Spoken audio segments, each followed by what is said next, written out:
Welcome to the Raw Feed. I'm Gary Franchi, streaming live to millions worldwide on YouTube, plus our freedom fighters on Rumble and X and Facebook and Instagram and LinkedIn. What sets us apart from the corporate media machine, we don't just report the news, we interact with you, the viewers, getting your real-time reactions to the stories that matter. So share the stream right now via text message to bypass big tech's algorithm. And for our ex-warriors out there, repost the show to your followers. Let's break their censorship walls together. Now, before we dive into today's explosive lineup, remember, we're going to be reading your super chats and Rumble rants between segments, featuring them on screen for the world to see. So send them in right now, even before we officially kick off, because your voice matters here. And if you want to support the show privately, hit those donation links in the description below. We're funded by patriots like you, not corporate overlords. And speaking of support, check out our merch shop, shop.nextnewsnetwork.com. We've got Alligator Alcatraz gear, President Otto Penn Designs, and our American Badass series. We're your favorite news source with pride. You can also join our YouTube channel memberships. Each level comes with exclusive perks, special chat room acknowledgement, behind-the-scenes uploads, and access to our members-only 24/7 Discord. Every membership keeps independent journalism alive. Now, in this day in history, September 5th, 1774, the First Continental Congress assembled in Philadelphia. 56 delegates from 12 colonies gathered to address British tyranny. They declared that rights came not from King George, but from the laws of nature and nature's God. Sound familiar? Because 251 years later, we're fighting the same battle, except now the tyrants aren't across the ocean. They're in our own Senate chambers. Today's show connects that revolutionary spirit to 5 earth-shattering stories. First, President Trump just signed his 200th executive order, bringing back the Department of War after 75 years of woke weakness. Pete Hegseth isn't playing defense anymore. He's Secretary of War, and America's warrior ethos is roaring back to life. The UFC is literally building an octagon on the White House lawn for our 250th birthday. This is not rebranding, it's rebirth. And then Senator Tim Kaine just committed constitutional heresy, calling the Declaration's promise that rights come from God extremely troubling. Ted Cruz destroyed him on the Senate floor, but this reveals the Democrat endgame. If rights come from government, government can take them away. The mask is completely off. And third on the list, ICE just executed the largest raid in DHS history. 475 illegals arrested at a Georgia Hyundai plant that Biden promised would create American jobs. While 22,000 trafficked children were discovered, F-35s are deploying to Puerto Rico after Venezuelan jets buzzed our warships. The border war just went hot. And then we have Elon Musk's Neuralink creating real-life cyborgs, paralyzed patients controlling computers with thoughts, promises to cure blindness, restore full body function. But critics warn of a hive mind future where your thoughts are not your own. Combine brain chips with politicians who think that rights come from government. Digital slavery awaits. And finally, the story that they have hidden for decades. David Adair, teenage rocket genius, claims he touched a living alien engine 20 stories underneath Area 51. Not built by humans, a symbiotic machine that responded to thoughts and emotions. The military wanted to weaponize it. Well, what did he do? He destroyed his own invention rather than enable global genocide. 5 stories, one theme, the battle for humanity's soul. Will we reclaim our warrior spirit, defend God-given rights, secure our borders, maintain human sovereignty, or unlock hidden truths? Or will we surrender to weakness, tyranny, invasion, transhumanism, and lies? The choice happens now. Let's get into it and welcome you to the program. We got Lord Black here, Meta Siren, watching from PA. We got Ruben Jaramillo, Venezuelan American. Get here, get Maduro. Scon Tech is here, Jose Ramirez, Jeremy Olson in the house, Cool Ramon, Mrs. Pothead Kenny, Kelly Kong, Prism Ward, Bobby Riesling, Johnny Rodriguez. Who else is here? We've got Mary Sett, Henny's Golf. We've got Michael Jones, Tim Kaine, not only betrayed Virginia, but America too. Deb Noble in the house. Hap Sina is here. Another wonderful secret. And just so you guys know, this weekend I will be in South Carolina. I've been invited to receive an award for my reporting. on the Cambodia-Thailand border crisis. So that's going to happen on Sunday. So if you're in the area, look it up. Come out and say hello. Who else is in the house? Dear Gary, Back to the Future 1 will be playing in theaters October 31st. Spread the word. I did hear about that. Yeah, I did. It is the 40th anniversary, after all. Julie Ledezima, this is the end. She says, Julia is here. Hi, everyone. Hello to you, too. Curio23, Beagle Mom, Cynthia Shell is here. Erica Cook in Pittsburgh, Pennsylvania. Michael Jones, what's up to you?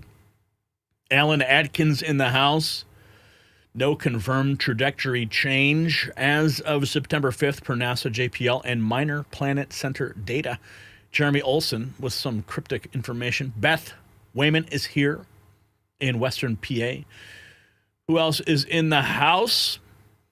We've got Soka Kimmer, Dennis Bradley, Johnny Rodriguez, Barbara, Patricia, Kim, Deb Noble. Fawn is here. We got Karen K. Love you too. Ben 9, Dennis Anderson, Nugent, Texas, in the house.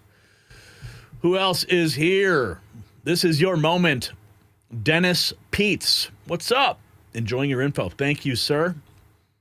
We got Channy Sheho in the house. Great anticipation for the coming news. Yes, we got an interesting show. It's Friday. Not wearing my Hawaiian shirt today. Maybe you are. What's up, R. Boyd? Good evening to you, Sue. You too. What am I saying? Eva Williamson is in the house. What's up? Remember to give the thumbs up. UFC at the White House. Yeah, that's going to be awesome. I'm going to have to make sure I'm there for that. Janine Robinson in the Buckeye State. Laura Lucas, Galactic Federation from the Palladius. I hope not. Angie Lentz. Angie Joe from Kokomo. Okay, what's up? Sweet Jenna Rainbows. Oh, I love seeing that name. That always makes me smile. Sweet Jenna Rainbows. All right. The one and only Ron the Don, all the way from Utah, coming at you live. Baby 5225 in PA. Sorry, Gary, spotting true information. What? Okay, so make sure you got all of your stuff, you know, your coffee, your cocktail, whatever it is. It's Friday. We're going to have some fun today. Curio23 already dropping the dad jokes. $4.99. Couldn't spring for that extra penny. Why did the squirrel swim on its back? Oh, my God. To keep its nuts dry. What a way to start the show. Well, speaking of nuts, yeah, they are going nuts over what just happened in the Oval Office today. So let's get into it, shall we? Oh, let me, do we have it? Let me cue it up. Let's see. Did you guys see this? Did you guys see this smash and grab? Before I even get into the show, this is what popped up in my feed today. I don't know what that was. Look at this there. What is going on, man? That's so wild. I was wondering what that was. That's really Smash and grab right there in Chicago, broad daylight. What the hell is going on? Okay, let me just cue up this this topic for you. The War Department is here. All right. Let's go to the president's remarks on the surge. Let's see, where are the remarks? Where is the... Okay, here is the executive order signing. There's a lot here to sort through.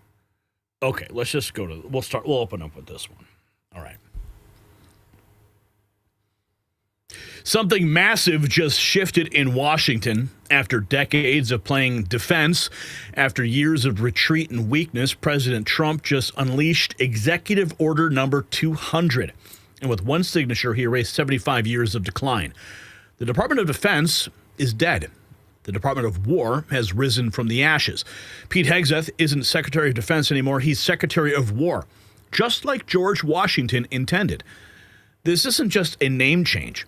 Military recruitment is surging. The chairman of the Joint Chiefs is promising peace through overwhelming strength. And get this, the UFC is getting ready to build an octagon on the White House lawn. What is happening here? Is America finally done apologizing? We'll keep on watching. Now, let me ask you something. If you've built up $100,000 or more in investments, do you really want all of it riding on the stock market? Think about it. Banks, billionaires, even entire countries are loading up on physical gold and silver. Why? Because when markets swing, real assets hold their value. That's why I want to tell you about Noble Gold Investments. They make it simple to own investment-grade gold and silver, the same kind the big players are buying, and you can actually hold it in your hand or put it safely in your retirement account. Visit nextnewsgold.com today to find out more. It's linked down below, or call that number on the screen, 877-646-5347. Tell Colin when you call that Gary said hello. Now, a lot to unpack in this report. Here's the moment, though. President Trump signed the executive order renaming the Department of Defense the Department of War. Now, we knew this was coming. There's been talk of this for weeks, and now it is official. Secretary's Department of War. So we won the First World War. We won the Second World War. We won everything before that and in between. And then we decided to go woke, and we changed the name to Department of Defense. So we're going Department of War. And I'd like to ask our Secretary of War to say a few words. Pete Hegseth. I think it's a much more appropriate name, especially in light of where the world is right now. We have the strongest military in the world. We have the greatest equipment in the world. We have the greatest manufacturers of equipment by far. There's nobody to even compete. And you see that with this and so many other things. The Patriots are the best. Every element of the military, we make the best by far. So, Pete, I'd like to ask you and maybe Dan. Dan is Department of War. So we won the First World War.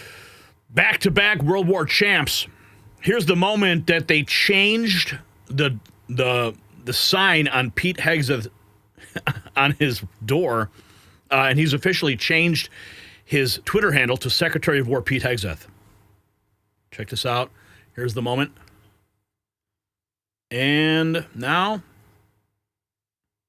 Pete Hegseth, Secretary of War. Wow. Yeah, talk about making changes. President Trump isn't holding back. 2 hours ago, the White House put this together. Born in Forest Lake, Minnesota, a proud Princeton graduate, an officer in the United States Army National Guard, a veteran of Iraq and Afghanistan, recipient of the Bronze Star Medal for Valor, a warrior, a leader, and a patriot. Please stand and honor your United States Secretary of War, Pete Hegseth. White House already fast to put out the videos.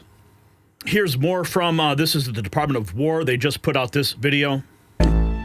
You know, we won World War I, and we won World War II, not with the Department of Defense, but with a War Department. We're focusing our military on its core mission, crushing America's adversaries.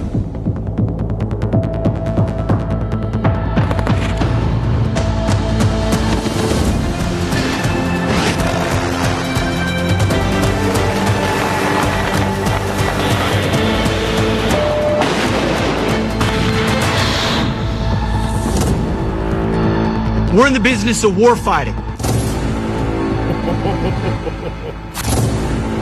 Wow, look at that. Department of War. You know, we won World War I. Trump is back. This is from the White House. The Department of Defense. Donald J. Trump just signed an executive order restoring the name of the Department of War, America First, Peace Through Strength. This is the image that they put up. Yeah, the rest of the world is now officially on notice. And speaking of notice, Trump just gave orders to shoot down any Venezuelan planes if they dangerously approached U.S. warships. This comes after reports that multiple Venezuelan fighter jets buzzed a U.S. ship this week. The Department of War doesn't play. Nick Sortor posting that. Let's check this I out. would say that. Venezuela flies jets over U.S. naval vessels again. Well, I would say they're going to be in trouble. We'll let them know about that. We heard that happen, but it wasn't really over, not like they described. But I would say, General, if they do that, you have a choice of doing anything you want, okay? If they fly in a dangerous position, I would say that you can, you or your captains can make the decision as to what they want to do, all right? Sure. Sir, how close did they get? We have one President, you said they didn't go over. Say it. How close did they get? You said the planes did not. Well, I don't go want to over. talk about that, but if they do put us in a dangerous position, they'll be shut down. Thank you very much, everybody. Wow. So we're going to now cover the G20. They're going to get shot down. President Trump ain't messing around. Here is the Secretary of War on the surge in Americans joining the military. They're so full they. Pete, on recruitment. What do you think? I was down at Fort Benning, the newly properly renamed Fort Benning, yesterday, watching Army basic training, and they're so full they can't barely handle the throughput. It is truly historic across all the services, as you said. It's been a surge into the, I was going to say the Defense Department, but I will say the War Department, and that you might almost call it a vibe shift. An attitude shift, a feeling that the country is back, that service is back. And there were military families last year, Mr. President, that said, I don't know if I can recommend, I wrote a book on this. I don't know if I can recommend service to my son or daughter, given what's been done to our military. You heard it over and over and over again. And I hear from those same military families right now, sir, and they're saying, I recommend to my kids that they go into this department, this Pentagon, under this commander-in-chief, who they know you'll have their back, and they want to serve. So it is historic, and it's the biggest reflection of how motivated Americans are by your leadership, sir. Holy cow, man. What a shift. We are all witnessing it right now. Here's more from the president. The message of bringing back the Department of War. I think it sends a message of victory. I think it sends really a message of strength. We're very strong. We're much stronger than anyone would really understand. And again, having the great equipment, we have just so much better. You look at all of the, just any of it, submarines as an example. We're 20 years ahead of anyone else. Nobody even compares. And I let a lot of this happen in my first term. We totally rebuilt our military. And then, of course, you had that catastrophe in Afghanistan, where they gave up a lot of the equipment, but a relatively small amount, but a lot. It was a lot in Afghanistan. I think it was the most, General, I'd say it was the most embarrassing day in the history of our country, the way that happened, the way they went to the wrong airport. They should have gone to Bagram, not the local little airport with no security, with tight quarters, etc. You know what happened. I think it was the most embarrassing moment in the history of our country, frankly. That was under the Biden administration. That was terrible. And we were going to be leaving, but we were leaving with strength and dignity. We were going to keep Bagram because Bagram's 1 hour away from where China makes its nuclear weapons. We're going to have that all to ourselves, a big, beautiful place built many years ago from money that today would be the equivalent of, many, many billions of dollars. You couldn't build it. The longest runways, the most powerful runways in terms of load capacity. And we just walked away from it. So stupid. And they were fools. The people were fools. No, we have the strongest military, and I think that indicates we have the strongest military.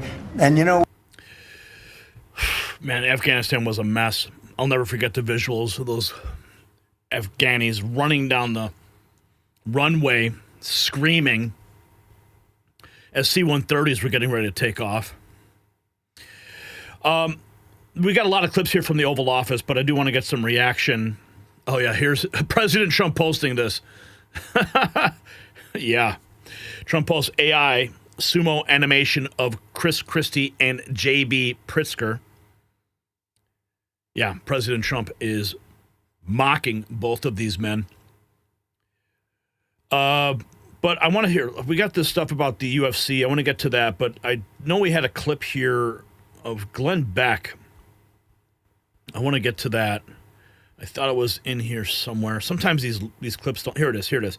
Okay, so Glenn Beck talking about renaming the Department of Defense to the Department of War does not mean Trump is suddenly pro-war. Now, we know he's the president of peace. So why go on this offensive footing? Let's listen to see what Glenn Beck has to say. Together and say, bring your gun.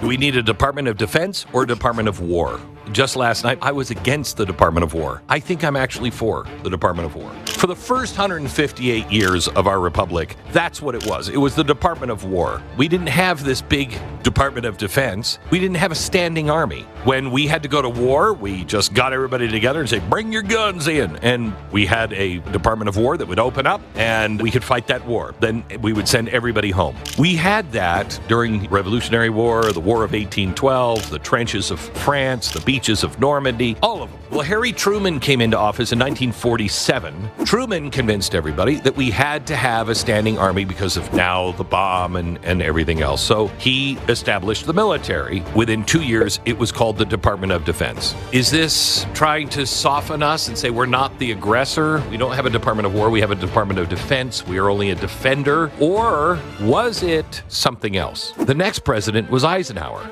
the general. He was the 5-star Allied commander of World War II. The last act he does is give a speech where he's like, I just want you to know we're in trouble because there's this military-industrial complex, and it's going to be really bad for America unless we all pay attention.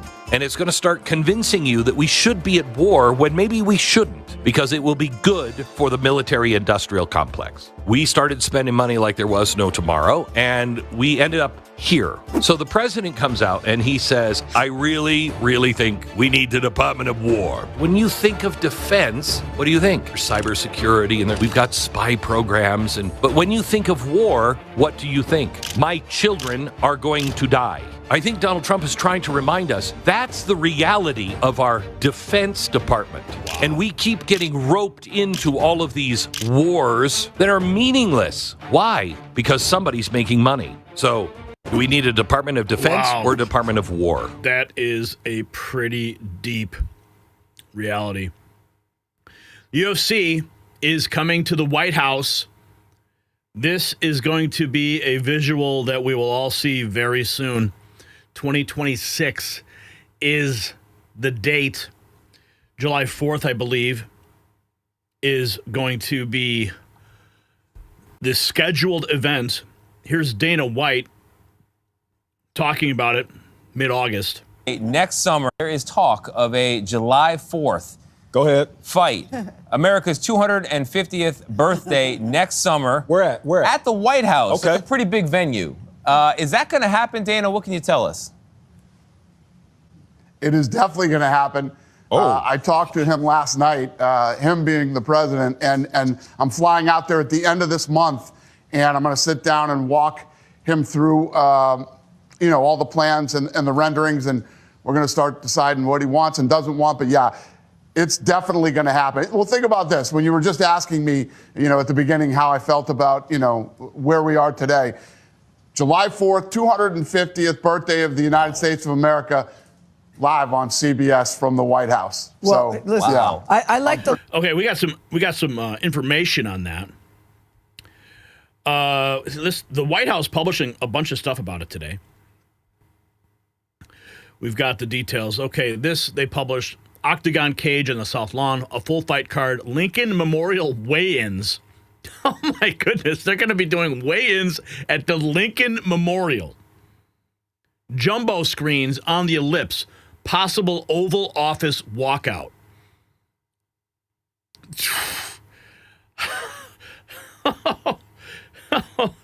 Oh my goodness. The UFC White House event is set for June of 2026, with the press conference and weigh-ins taking place on the steps of the Lincoln Memorial. Can you believe that? The visuals of that are going to be absolutely insane. Dana White confirming White House event being set up by President Trump.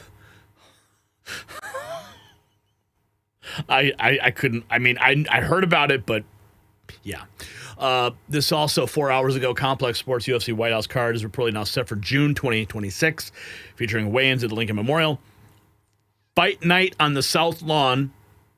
Fighters warming up inside the White House, giant screens outside, fireworks and light shows. The event was initially planned for July 4th, but logistical issues have pushed it to June, according to the Wall Street Journal. This published, let's see, The Brawl on the Mall is what they're calling it.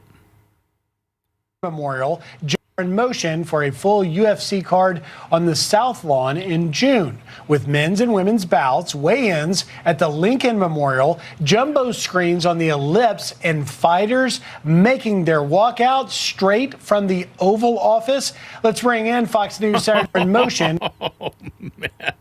Got to make sure I'm there for that. And speaking of fighting, here is the Secretary of War. I got to get used to saying that. Pete Hegseth to the press after getting off the plane.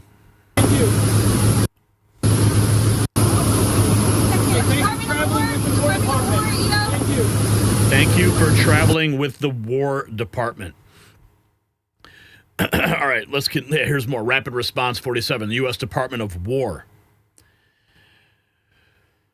Let's keep going. We have so many clips from the Oval Office today. There's the signing. Okay. Chairman of the Joint Chiefs of Staff, General Dan Raisin Kaine.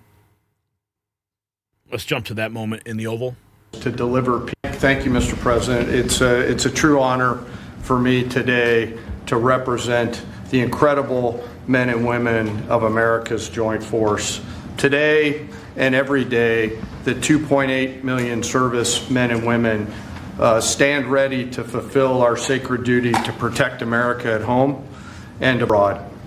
As the President said, America's military is the single most powerful fighting force in the world. The mission you and the Secretary have given us is clear and unambiguous to deliver peace through overwhelming strength. And I remind everyone that the U.S. military can reach any adversary at the time and place of our choosing.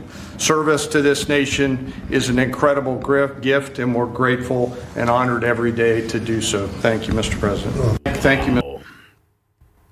I think we got some more clips here from the, we're going to set the tone. This is the War Department. America is back, says Secretary of War Pete Hegseth. Mr. President, after winning a war for independence in 1789, George Washington established the War Department, and Henry Knox was his first Secretary of War. And this country won every major war after that, to include World War I and World War II. Total victory, Mr. President, as you said. Then 150 years after that, we changed the name after World War II from the Department of War to the Department of Defense in 1947.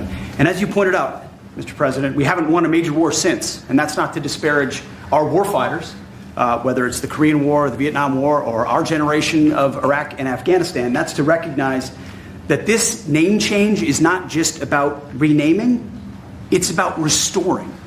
Words matter. It's restoring, as you've guided us to, Mr. President, restoring the warrior ethos, restoring victory and clarity as an end state, restoring intentionality to the use of force. So, at your direction, Mr. President, the War Department is going to fight decisively, not endless conflicts. It's going to fight to win, not to lose. We're going to go on offense, not just on defense. Maximum lethality, not tepid legality. Violent effect, not politically correct. We're going to raise up warriors, not just defenders. So this War Department, Mr. President, just like America, is back.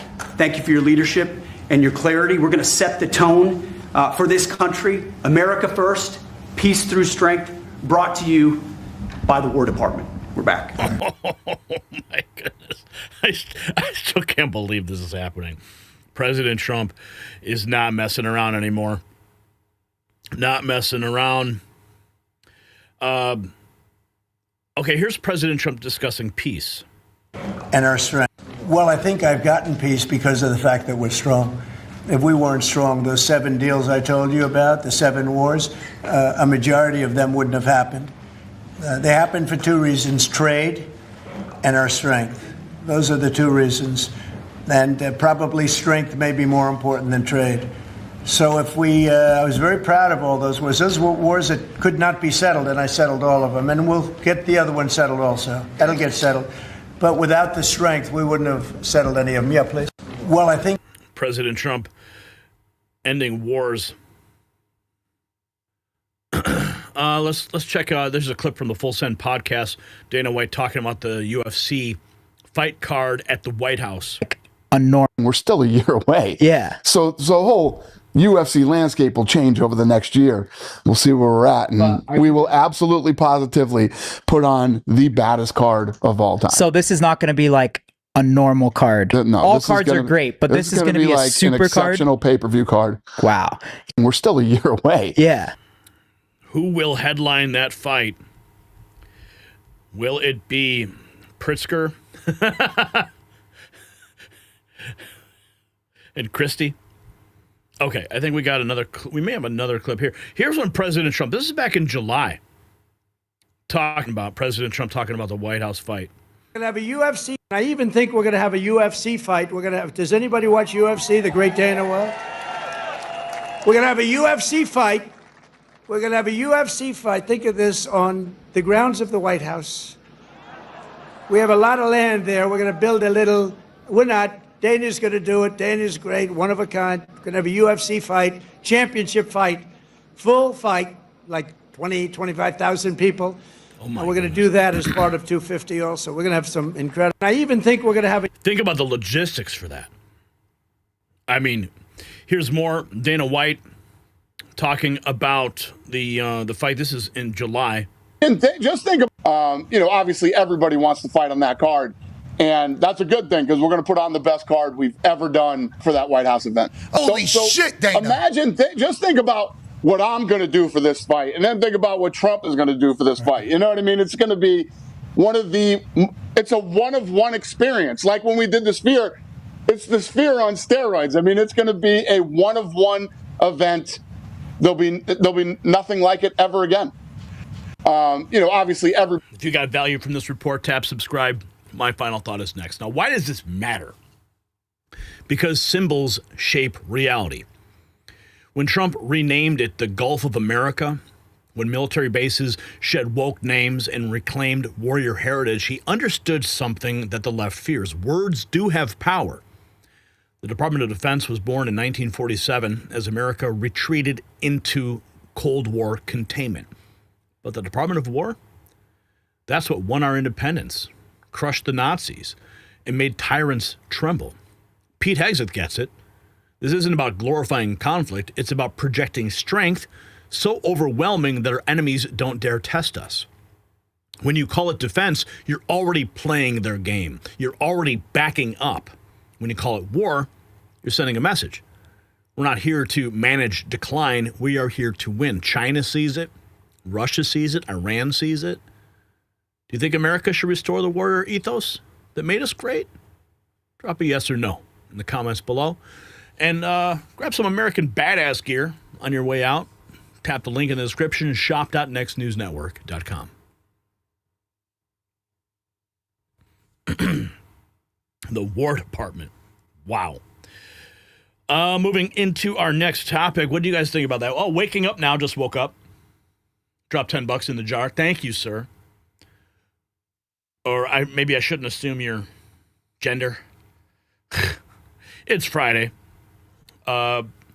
Speaking of pussies, I think we need to take somebody down a notch.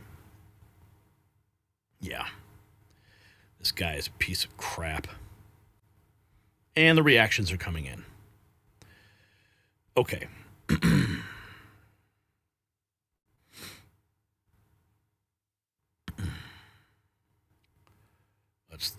Let's see where we're going here. All right.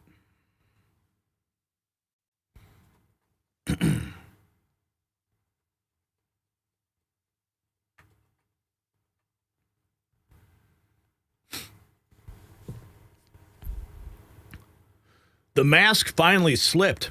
A sitting U.S. senator just declared war on the most sacred principle of our republic.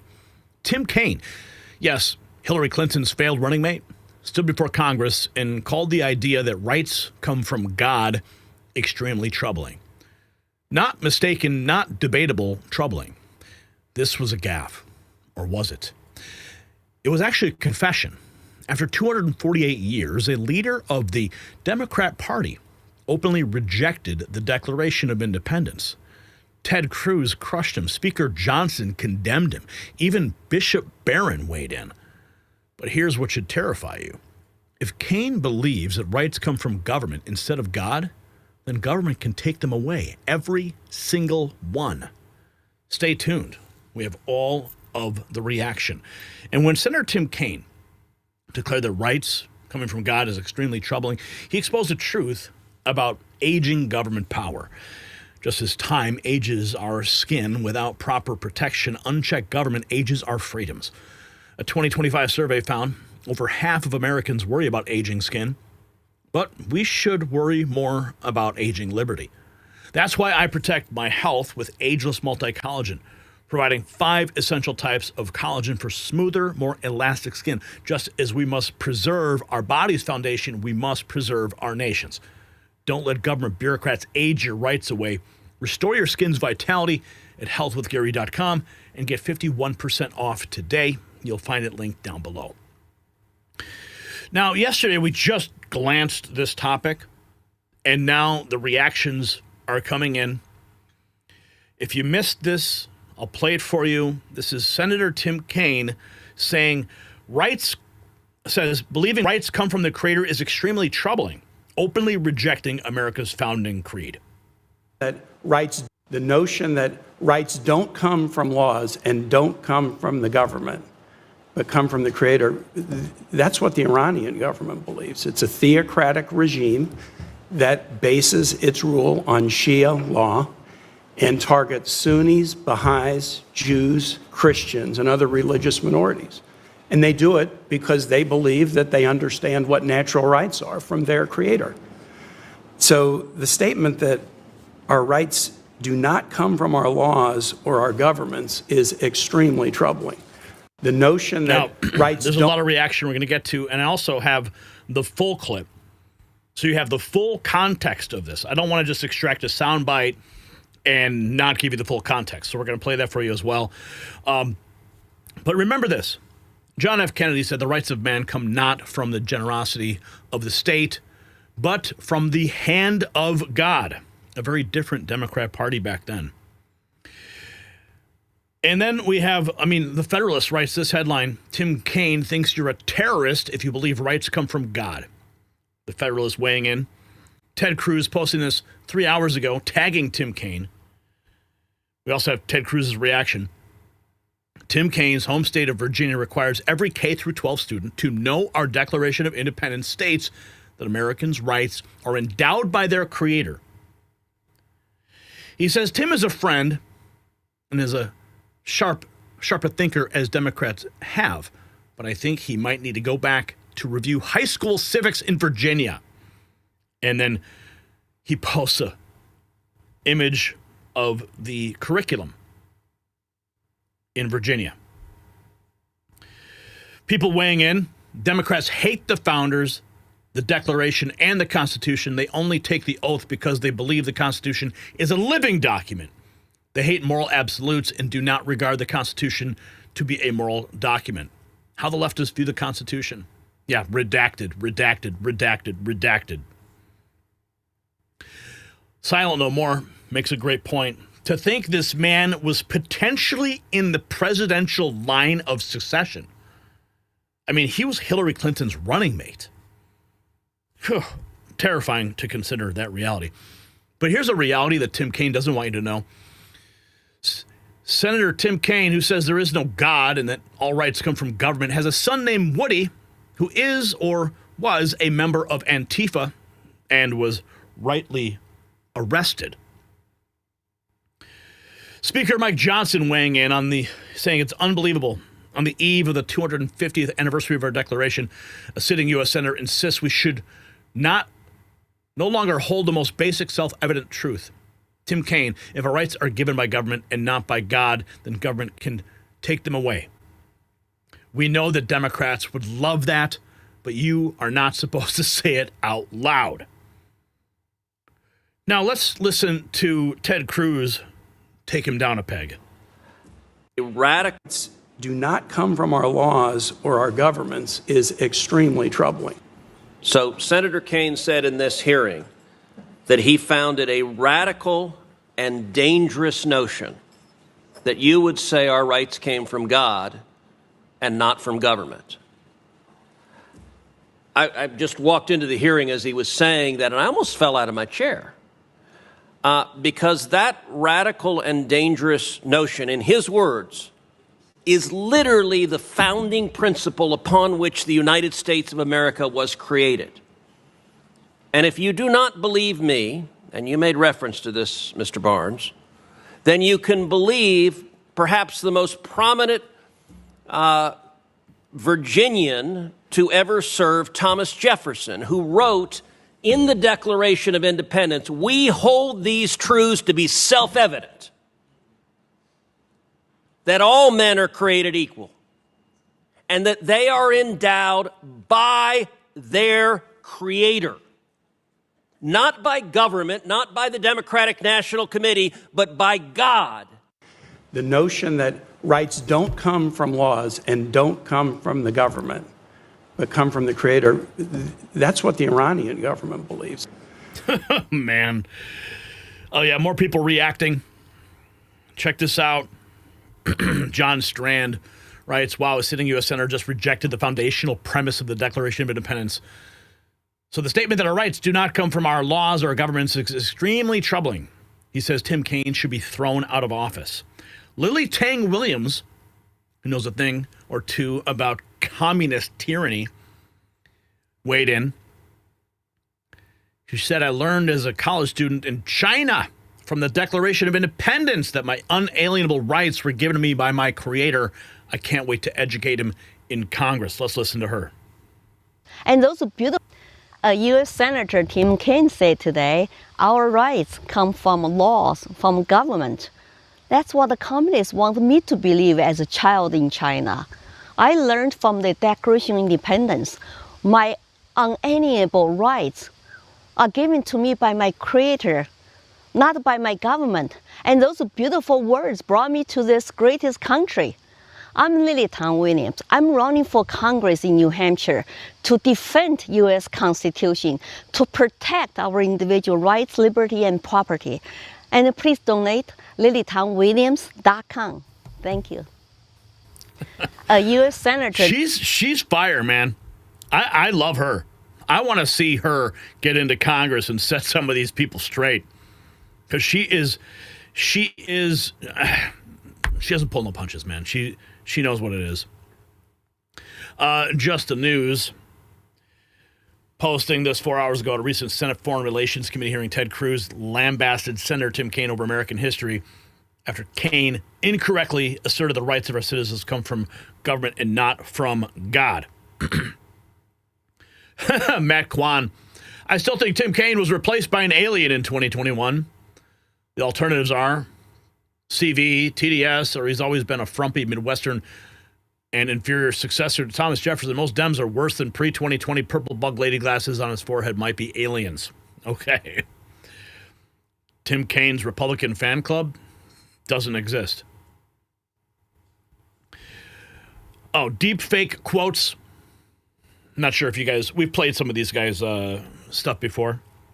He wears a Guy Fawkes mask. It's an AI-generated voice, but I'm sure that there is some truth behind it. Let's listen. Today's Democrat Party.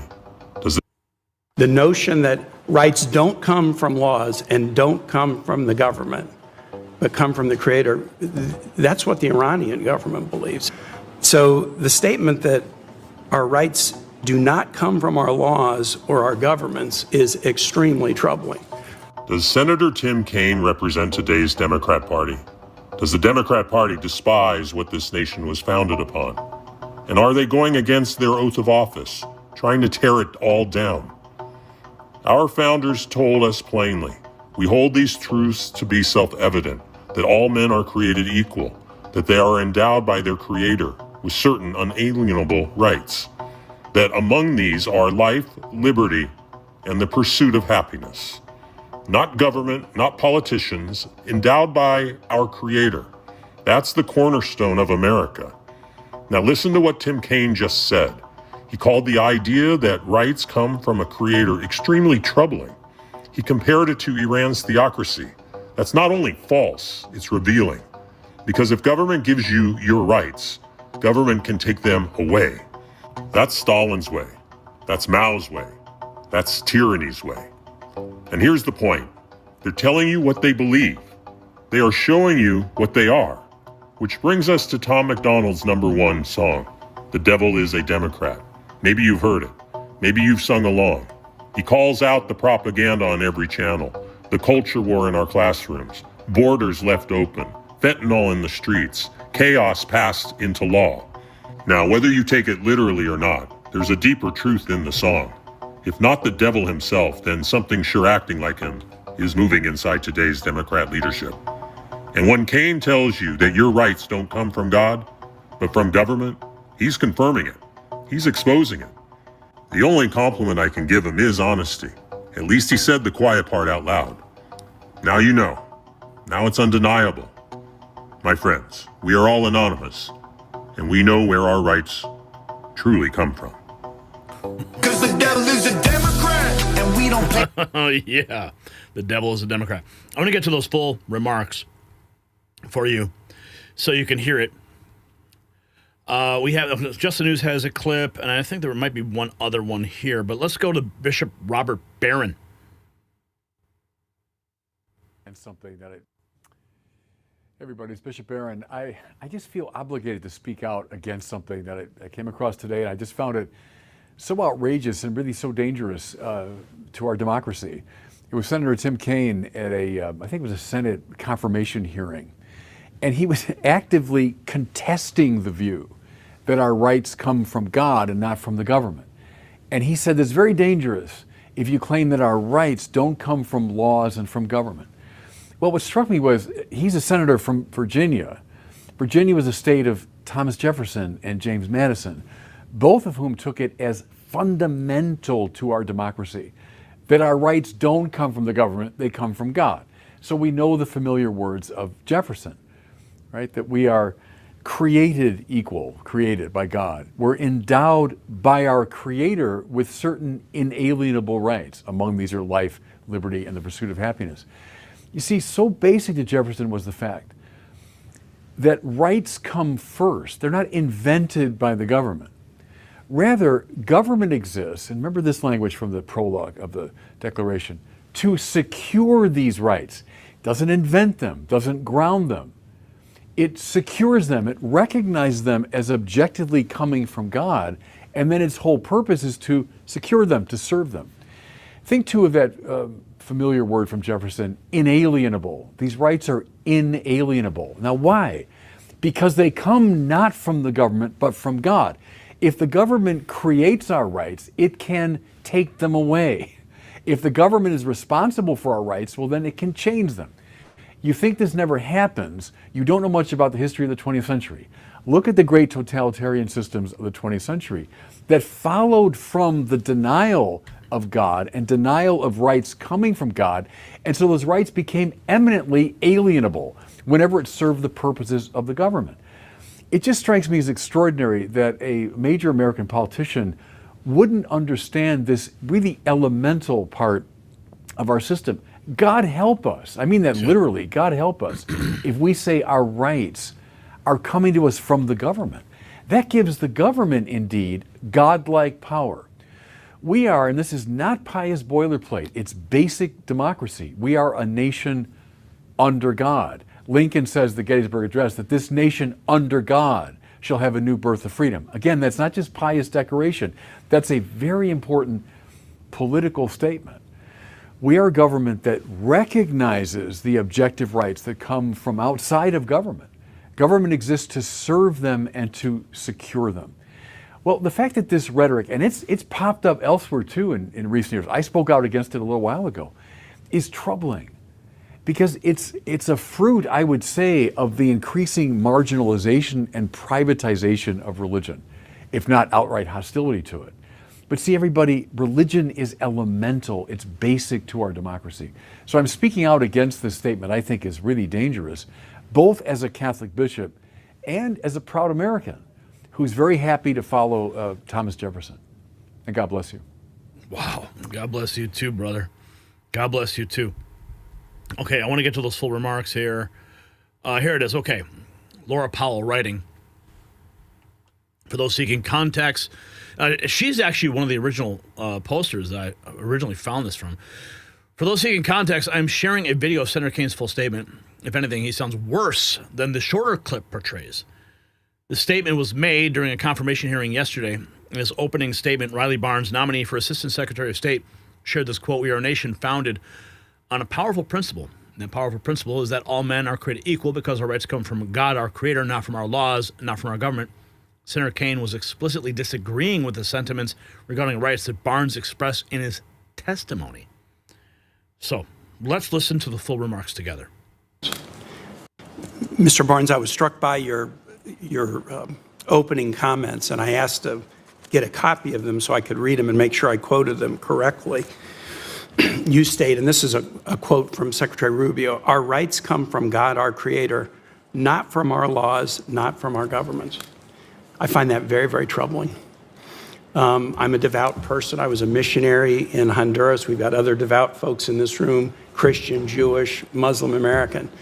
The notion that rights don't come from laws and don't come from the government, but come from the Creator, that's what the Iranian government believes. It's a theocratic regime that bases its rule on Shia law and targets Sunnis, Baha'is, Jews, Christians, and other religious minorities.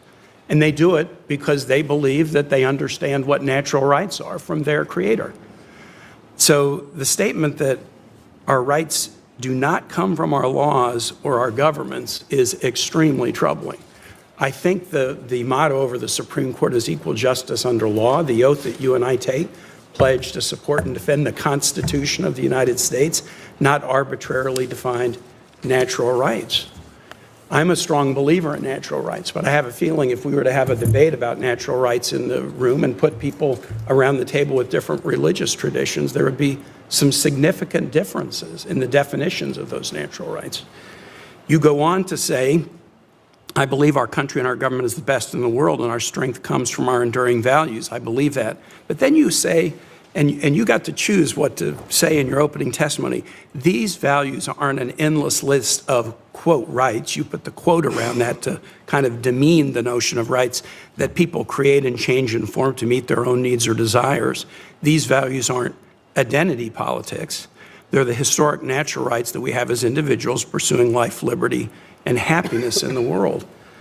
Pursuing life, liberty, and happiness. The State Department's Human Rights Report has just struck out all references to the rights of LGBTQ people in countries and the way countries treat LGBTQ people. I mean, do they have a right to liberty?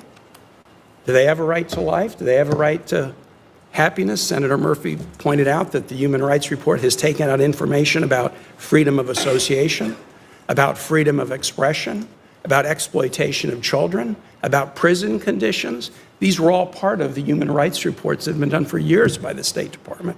I think these are things that are connected to life, liberty, and the pursuit of happiness. They've now all been removed from the State Department's annual human rights report. And the notion that, well, we wanted to make it shorter or more readable just doesn't pass the laugh test with me and many others on this committee. I'm not really going to ask you about your testimony because I believe you offered that in a very sincere way, and I don't want to try to change your opinion on something you sincerely believe. But the notion that our rights do not come from our laws or our government should make people very, very nervous.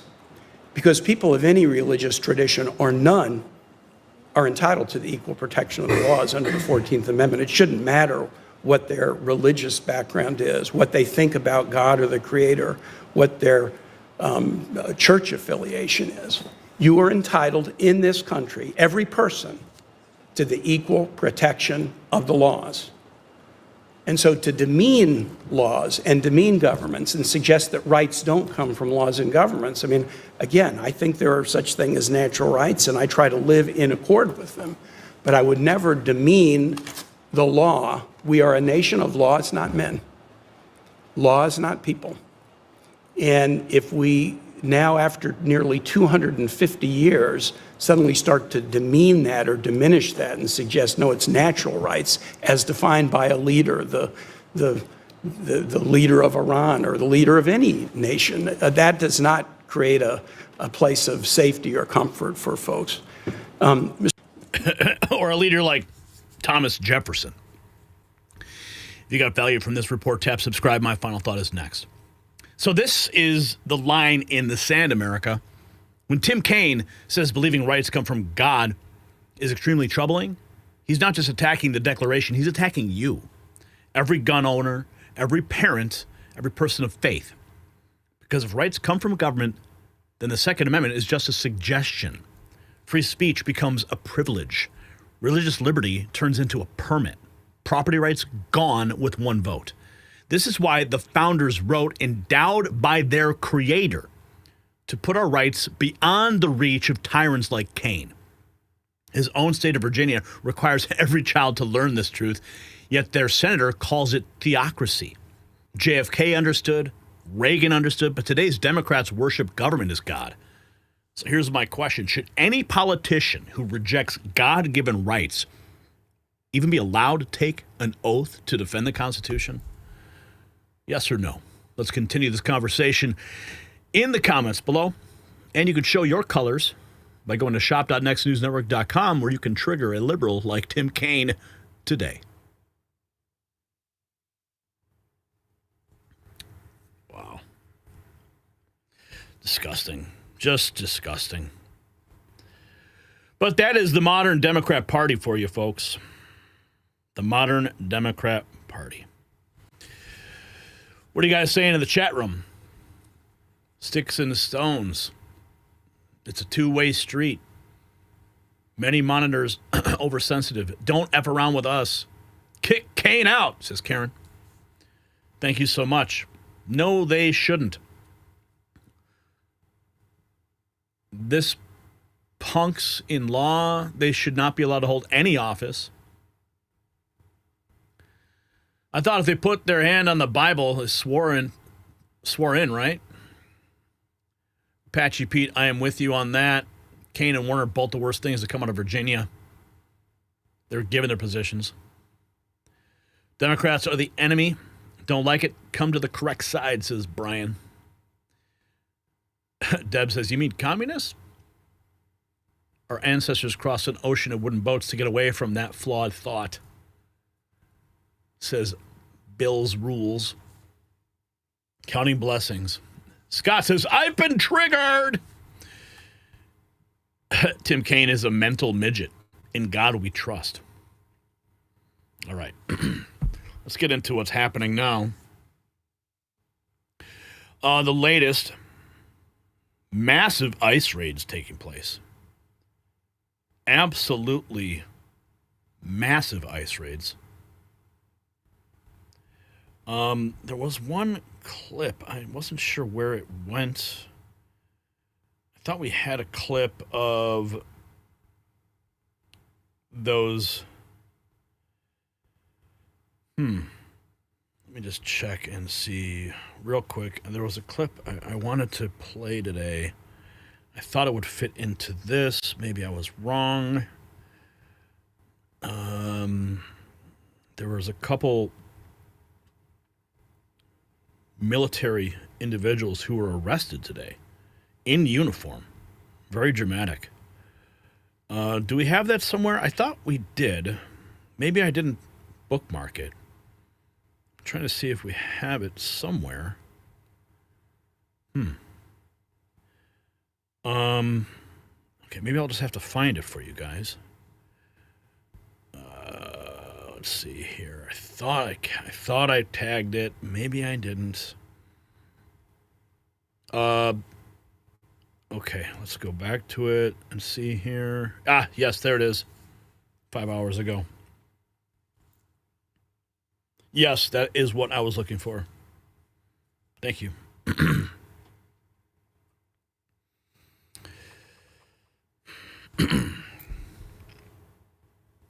The biggest lie in America just got exposed.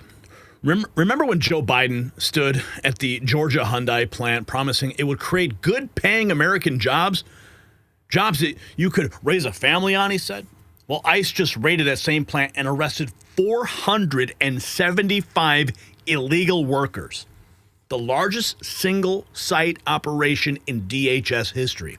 But it gets worse. Well, American families are struggling to find work. While Biden made promises, nearly 500 jobs were stolen by people who shouldn't even be here. And nobody wants to answer the real question. Who hired them? Who signed off? Who looked the other way? Well, American workers got sold out. Well, the truth is about to shock you. Now, let me ask you something first. If you built up $100,000 or more in investments, do you really want it all riding on the stock market? Think about it. Banks, billionaires, even entire countries are loading up on physical gold and silver. Why? Because when markets swing, real assets hold their value. And that's why I want to tell you about Noble Gold Investments. They make it simple to own investment-grade gold and silver, the same kind the big players are buying. And you can actually hold it in your hand or put it safely in your retirement account. To find out more, visit nextnewsgold.com or call that number on the screen, 877-646-5347. Operators are standing by. Make sure you tell them that Gary Franchi sent you. So, massive arrests taking place today across the United States. This very dramatic event just hit the wires. Bridget Gabriel posting 2 service members arrested for supporting Hamas while in uniform. It's nice to see the U.S. Armed Forces are restoring accountability within their ranks. Look at this. Rise up! Every American sitting at home right now needs to realize that you are paying for a genocide. Take this one. Rise up! Rise up, America! Rise up! It is time to take back this country from these corrupt politicians. It is time. It is beyond time. We're going out to the loaded dock. Thank you for your service. Every American Thank you for your sitting at home service. right now. Yeah, they're about to get dishonorably discharged. And speaking of dishonor, we have this from J.B. Pritzker calling for mass protests against ICE coming into Chicago. We've been tracking this. New video has surfaced. I don't have it immediately. Maybe, Todd, you can find it. That they are now putting fencing around Federal Plaza in Chicago, waiting for the mass protests that Governor Pritzker is endorsing. And you know those protests always end up with storefronts being destroyed, cars being firebombed. It's amazing that Pritzker would endorse these protests. Of course, they're peaceful, right? Mostly peaceful.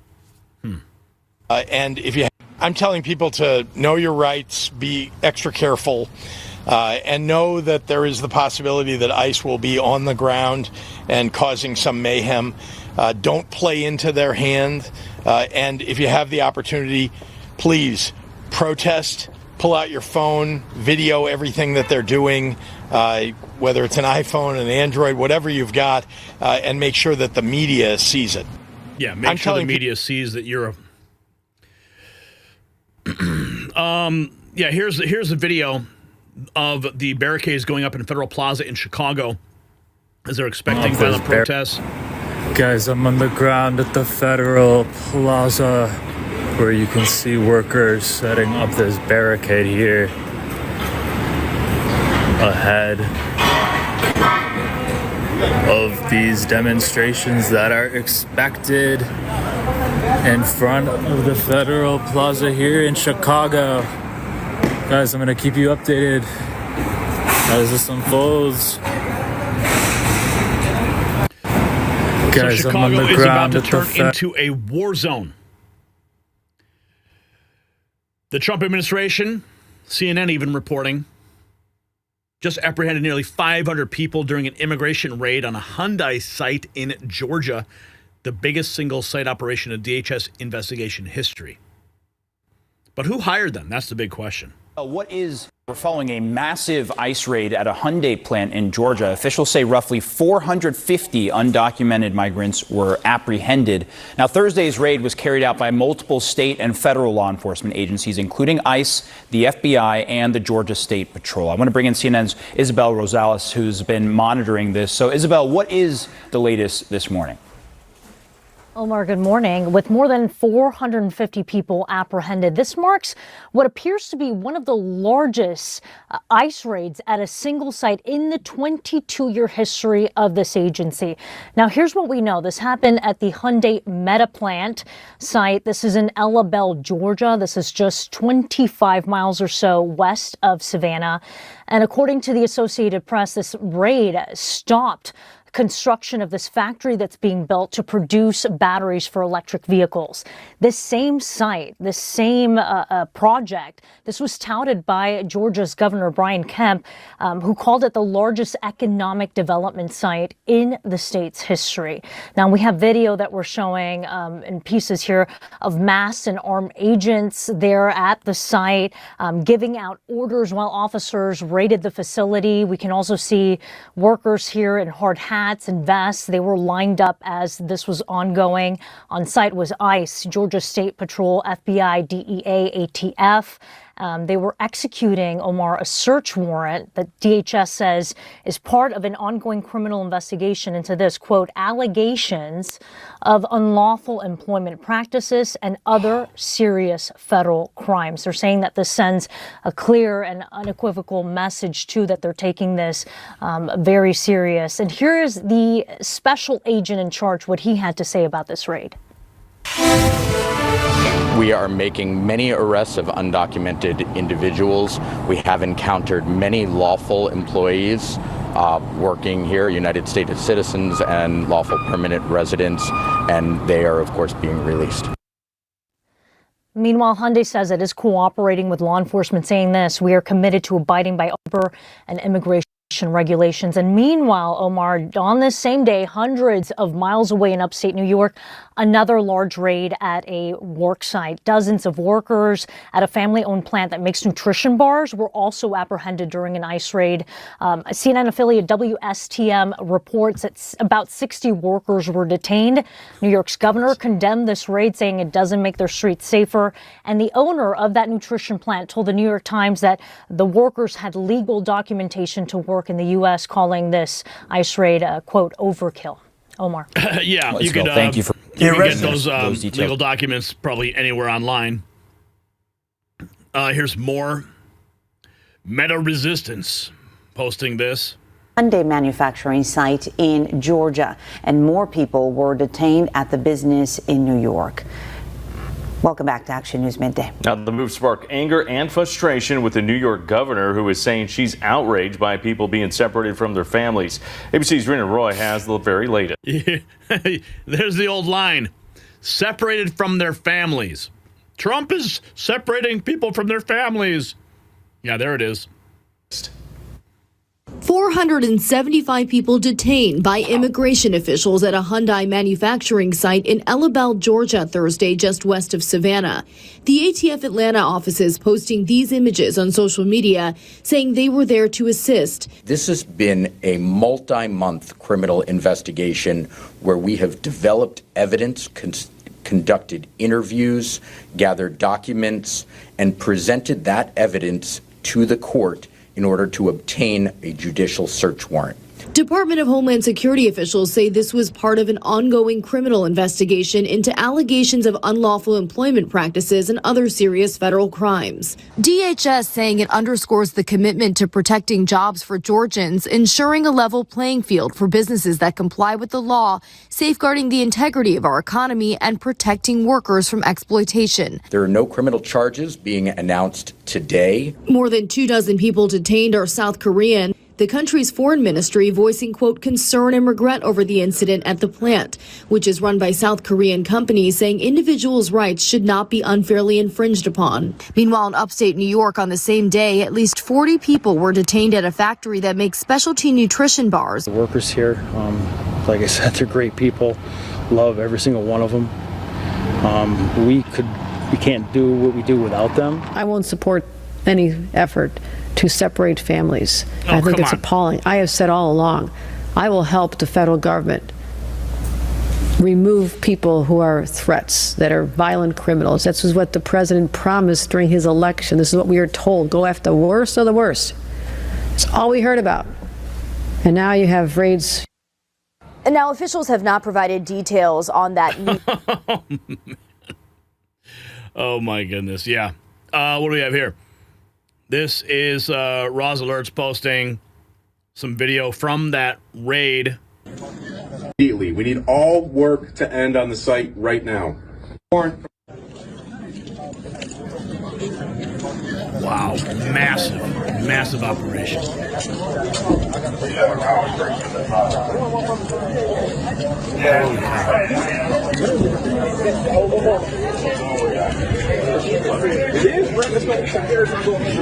Hyundai, you done effed up. Big time. And speaking of effing up, the U.S. is deploying 10 F-35 fighter jets to Puerto Rico. Just a day after 2 Venezuelan military jets flew over a U.S. warship, the U.S. is deploying 10 F-35 fighter jets to Puerto Rico, and within closer proximity to the country of Venezuela for anti-cartel operations in the area.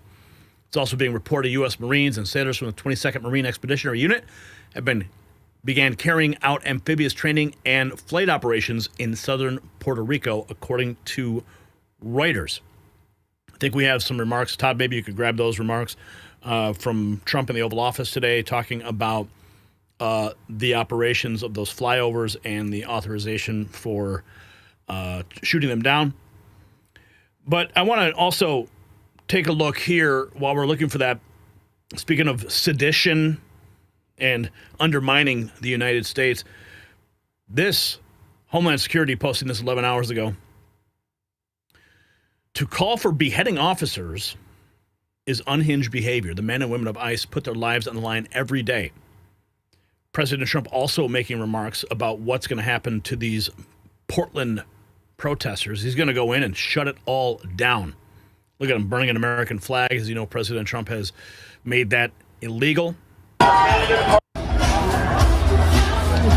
look at that.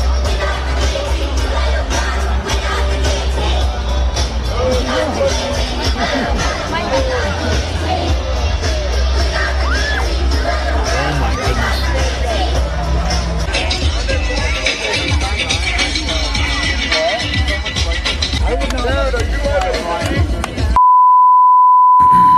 People are just sick.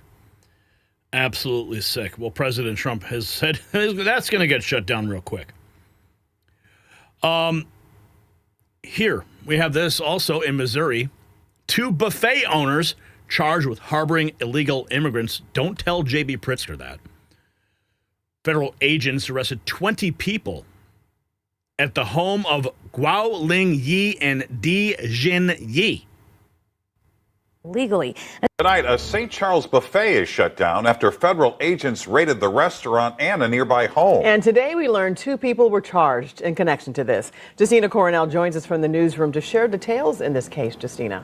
Well, Mike and Kelly, just 24 hours ago, a federal grand jury indicted 2 people from St. Charles County. Both are charged for bringing in and harboring immigrants who came here illegally. Now, this is after federal agents raided Golden Apple Buffet in St. Charles and a home about 10 minutes away in St. Peter's. You got a drone out with a drone? In this video, you can see FBI agents armed with guns go inside the St. Peter's home on Park Charles Boulevard South Tuesday morning.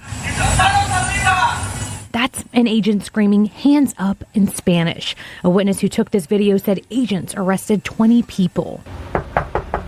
No one answered at the door Thursday morning. Then an hour later, 5 on Your Side learned 56-year-old Guo Ling Yi and Di Jin Yi were charged for bringing in and harboring immigrants living here undocumented. Defendant Guo Ling Yi is also the manager of Golden Apple Buffet in St. Charles.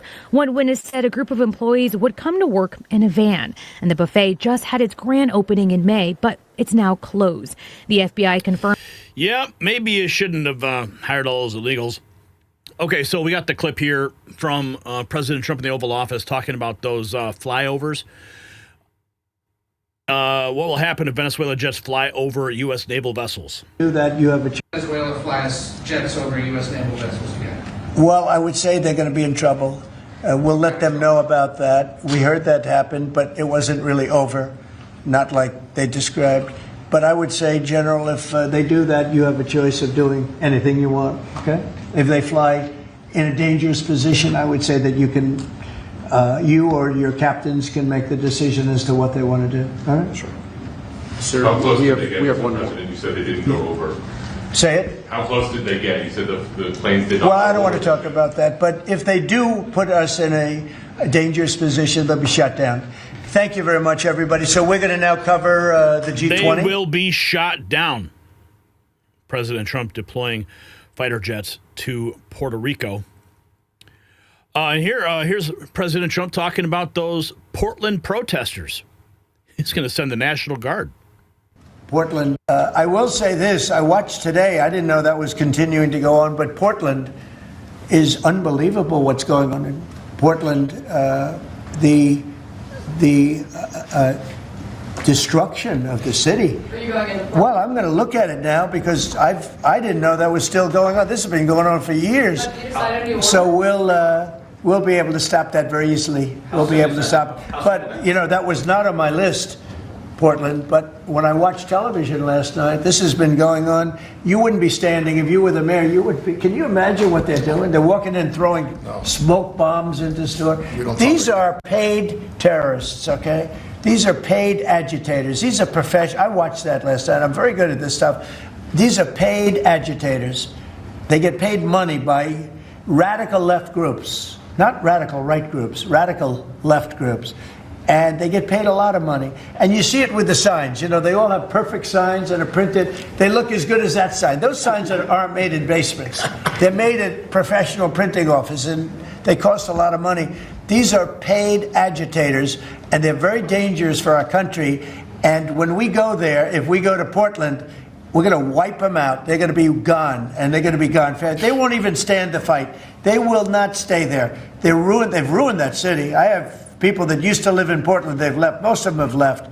But what they've done to that place is it's like living in hell. Yeah, go ahead. Living in hell. You know who else is living in hell? Geraldo Rivera. Benny Johnson had an amazing exchange with him. Oh, this was solid gold. On the Piers Morgan show, Benny Johnson was up against Geraldo Rivera. Geraldo stunned silent over the exchange. What do you mean by they're not criminal aliens? Are you saying that they came here legally or illegally? Which is the answer? The only crime the vast majority of these people have committed is coming here illegally. That's the only crime. That makes They're them not a criminal. Tren de Agua. They're not MS-13. The vast majority of them. They commit fewer crimes than citizens do. So do you understand respectfully, do you understand the definition of the word illegal? Because you just said they came here illegally. Do you understand what that means?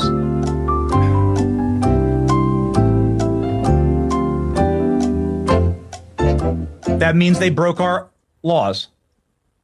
The laws on the books. I am absolutely. Oh, that was awesome.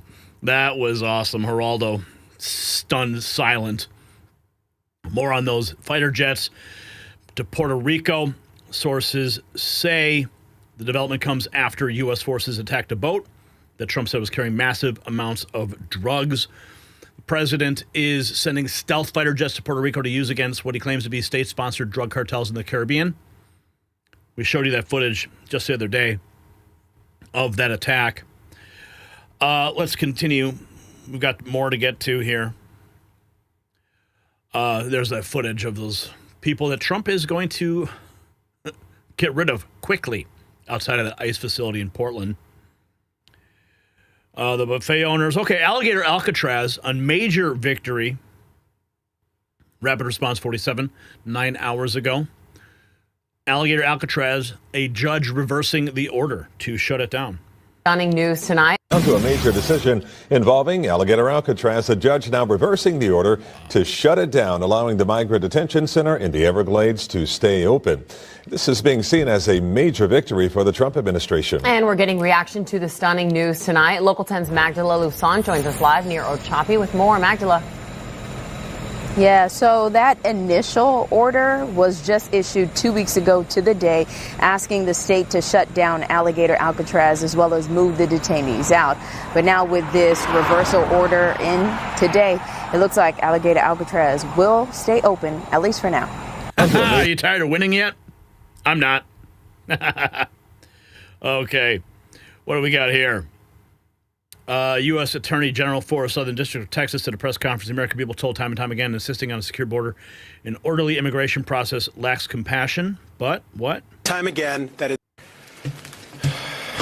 Madam Attorney General, good afternoon. My name is Nicholas Ganji, the United States Attorney for the Southern District of Texas. The American people have been told time and time again that insisting upon a secure border and an orderly immigration process somehow lacks compassion. But what the disastrous record of the last 4 years has shown is that an open border is anything but compassionate. And perhaps the most pernicious and cruel outgrowth of our once open border is the rise of the cartel-backed human smuggling industry. Oh my. And make no mistake, it is indeed an industry. Human beings are treated like commodities, stacked like cordwood in dangerous and sometimes deadly conditions. All it takes is one faulty air conditioner or one wrong turn of the steering wheel to turn a smuggling run into a mass casualty event.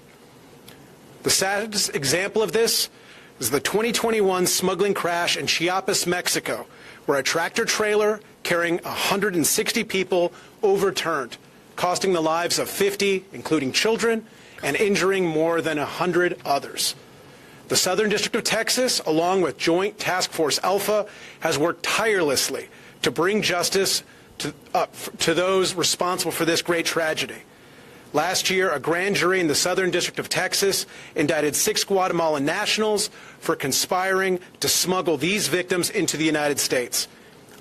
Wow. Senator Mullins torching Ilhan Omar after she insulted the Trump administration for taking out the Venezuelan boat. He said this. Let me ask you then about this, because one proactive action was shown this week in regards to the drug boat coming from Venezuela, and Secretary of Defense War, Pete Hegseth, he said this yesterday. Mr. Secretary, what legal authority did the Pentagon invoke to strike that boat full of drug smugglers? We have the absolute and complete authority to conduct that. First of all, just the defense of the American people alone. 100,000 Americans were killed each year under the previous administration because of an open border and open drug traffic flow. That is an assault on the American people. Every boatload of any form of drug that poisons the American people is an imminent threat. And at the DOD, our job is to defeat imminent threats. And Ilhan Omar, but she's not the only one, is questioning the legality. She wrote this: I condemn the lawless and reckless actions in the Southern Caribbean. Congress has not declared war on Venezuela or Trinidad, and the mere designation of a group as a terrorist organization does not give any president carte blanche to ignore Congress's clear constitutional authority on matters of war and peace. So again, I ask you as a member of the Senate Armed Services Committee, what do you think about the authority here? Well, we have the authority to do so, and Omar carries zero weight, and she's completely irrelevant when it comes to this. Anybody that wants to talk about national security should not be talking to Omar. She has zero credibility to this whatsoever. The fact of the matter is this was in international water. The boat had been warned to stop. They chose not to. They were clearly running drugs. We had been tracking it since it left Venezuela, and this is what you get. You know, you play stupid games, you have stupid results. And for Venezuela, the message to them is mess around and find out. We don't have Biden's administration in office. You have President Trump. We are being proactive, which goes back to changing from the Department of Defense to the Department of War. You continue to act this way. You continue to want to be a cartel rather than a legitimate country. We're going to continue to destroy all the assets. You want to fly a jet close to our assets? Mess around, find out what's going to happen next. Well, actually, I wanted to ask you about that. Can you explain to people what happened this morning in terms of what Venezuela did? to us. Yeah, so I believe, I haven't talked to anybody from Venezuela, but we believe that they tried to basically prove a point. We had a Navy ship in international water. They chose to fly a jet dangerously close to it, too close to the fact that they were also warned. They're lucky they didn't get shot down. It was 100% being provocative going towards us, and we think it was in a result to us shooting down one of their drug ships. And I do mean one of their drug ships. This ship that we destroyed was dispatched from Venezuela. And so this was the response, and we're going to respond back to what they did today. All right, Senator, thank you. Glad you're back. And you heard what President Trump said, shoot them down. Now we're finding out that the Trump administration has found over 22,000 migrant children who were trafficked over our southern border. Thousands of migrant children were given to unvetted sponsors under President Biden. Fox News has an exclusive look at the federal team working to find them now. Brooke Taylor is live in Dallas. She's got the latest for us. Good morning, Brooke. Hi, Dana. Yeah, this team was created in March to fulfill one of President Trump's key campaign promises that he enlisted. The video is a bit glitchy. I just want to let you know that. You can tell. Of unaccompanied minors who crossed the border and were ultimately lost in the system under the Biden administration. We found kids in very deplorable conditions, very dirty conditions. We found children who have been raped. We got exclusive. President Trump tracking them down, finding those children. They're not messing around anymore. Attorney General went on News Nation to discuss this win for Alligator Alcatraz. Trump, but Florida Governor Ron DeSantis is necessary. And why Florida? Well, under the leadership of Governor DeSantis, Florida is leading the way on immigration enforcement. We're making arrests more than 3 times any other state in the country. We're detaining illegal aliens, and we're going to need more space to do that. So Alligator Alcatraz was a great place, low-cost security facility that would allow us to house thousands of people that are on final orders ultimately before they take their deportation flight home. So I commend our legal team. They did a great job in expedited fashion to get the smackdown from the appellate court to put this Obama-appointed trial judge back in her place. We knew she was wrong on the law. We brought the appeal quickly, and thank goodness we got Alligator Alcatraz back open, operating, continuing to deliver for the American people. There have been delivering for the American people. Winning, winning, winning. If you got value from this report, tap subscribe. My final thought is next. So this is economic treason, plain and simple. John Ossoff promised Georgia workers those jobs. Biden flew down for the photo op. They sold it as America's comeback and said 475 American families got stabbed in the back while illegal workers cashed paychecks meant for U.S. citizens. But here's what burns. This isn't just about one plant across America. How many factories, farms, and construction sites are now also pulling the same scam? How many politicians are getting paid to look away? In the Trump administration, found 22,000 trafficked children, and now they're exposing the job thieves as well. Meanwhile, F-35s are heading to Puerto Rico after Venezuela tested us. The message is clear. We are done being played for suckers. Alligator Alcatraz stays open. ICE is unleashed. The days of selling out American workers for cheap labor are over. So here's the question. Should executives who knowingly hire illegals, should they face jail time? Drop a yes or a no. Let's continue the conversation in the comments below. And you can support our work and Alligator Alcatraz at shop.nextnewsnetwork.com.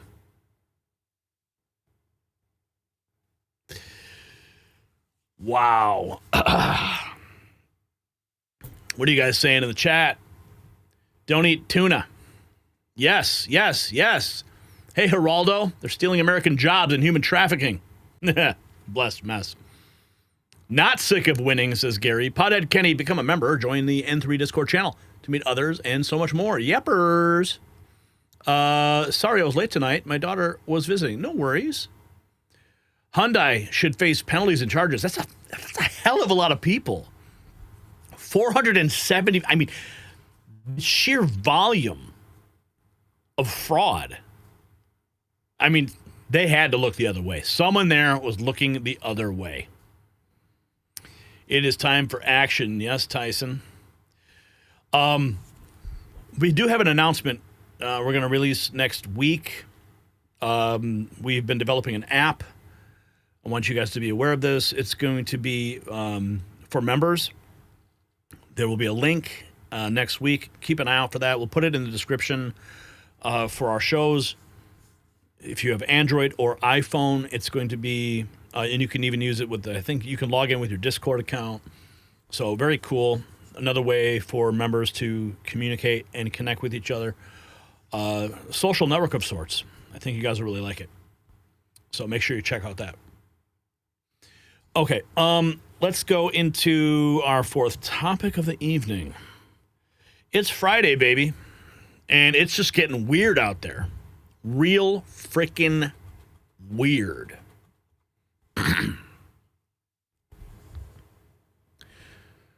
Remember in The Matrix when Neo downloaded Kung Fu straight into his brain? That was supposed to be fiction. Well, not anymore. Elon Musk's Neuralink just turned science fiction into medical fact. Paralyzed patients are controlling computers with pure thought. The blind will see. The lame will walk. But while Silicon Valley races to wire our brains, China has just announced artificial wombs that can grow humans from conception to birth. No mother required. Think about that. Okay, you got brain chips that control thoughts plus factories that manufacture humans. We're not approaching the Matrix. We're building it. And the red pill question isn't whether this technology will change humanity forever. It's whether humanity will even exist on the other side.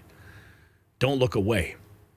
Now, before we jump into today's news, here is a quick word from our sponsor, Hyperbit Technologies, trading under HYPAF on the U.S. market.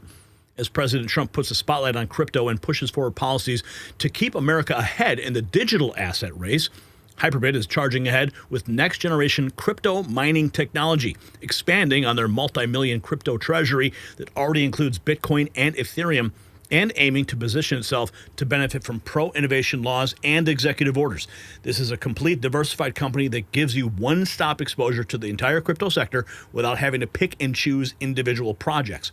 Check out the link in the description below, hyperbit.ca. All right, you guys ready to have your mind blown?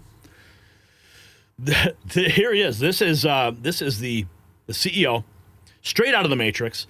Chinese robotics CEO unveils artificial womb for humanoid robots, a full pregnancy environment, perfect temperature, growth conditions, even synthetic amniotic fluid. Next phase, embryos developing in robotic pods. The amniotic fluid.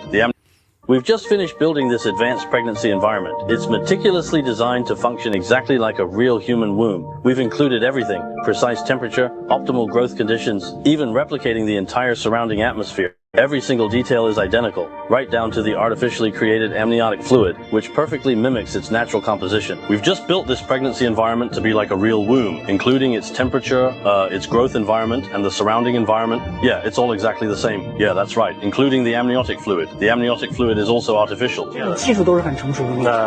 Our incubator technology is quite mature. Our primary focus now is the complex engineering of seamlessly integrating this advanced unit into the robot's abdomen. Following that, we're meticulously developing the protocols for human-robot conception, after which the embryo will develop naturally within this artificial womb. Yeah, that's what we're working on. We've just finished building this advanced pregnancy environment. Are you terrified yet? Yeah. Now, back in May, we actually posted about this. China racing to grow superhumans in artificial wombs. Whistleblower fresh from a classified Harvard program says Beijing is fast-tracking mass artificial womb births to engineer superhuman elites. Scale and speed dwarf media claims, posing vast risks. China races to grow superhumans. Now, we did post this thread just a while ago, back in May. Even we had Tom McCullough down there at the White House reporting on it, terrified. Uses to touch. Hey guys, I'm Tom McCullough at the White House reporting for the Next News Network, bringing you the stories the legacy media refuses to touch. And what I'm about to tell you is not a rumor. It's not speculation. It's not pulled from the corners of the internet. This is exclusive information directly from a high-level GOP insider who just walked out of one of the most secretive and elite policy programs in the country, a closed-door Harvard session attended by a former CIA official, sitting ambassadors, scientists from Yale and Stanford, and yes, even Obama and Biden administrative appointees. And what he told us on the phone? It's beyond shocking. It's horrifying. So, according to our source, China is now using artificial wombs to grow full-term babies in just 2 months. 2 months. But it's not just the speed, it's what they're growing. Genetically engineered humans programmed before birth to be stronger, faster, and smarter than anything the natural world could ever produce. So imagine children's preloaded to speak 5 languages and outfit like NFL athletes. Imagine armies of them, because that's what this is, an army. China isn't just tampering with biology. They're building a biological force, one they plan to unleash on the world.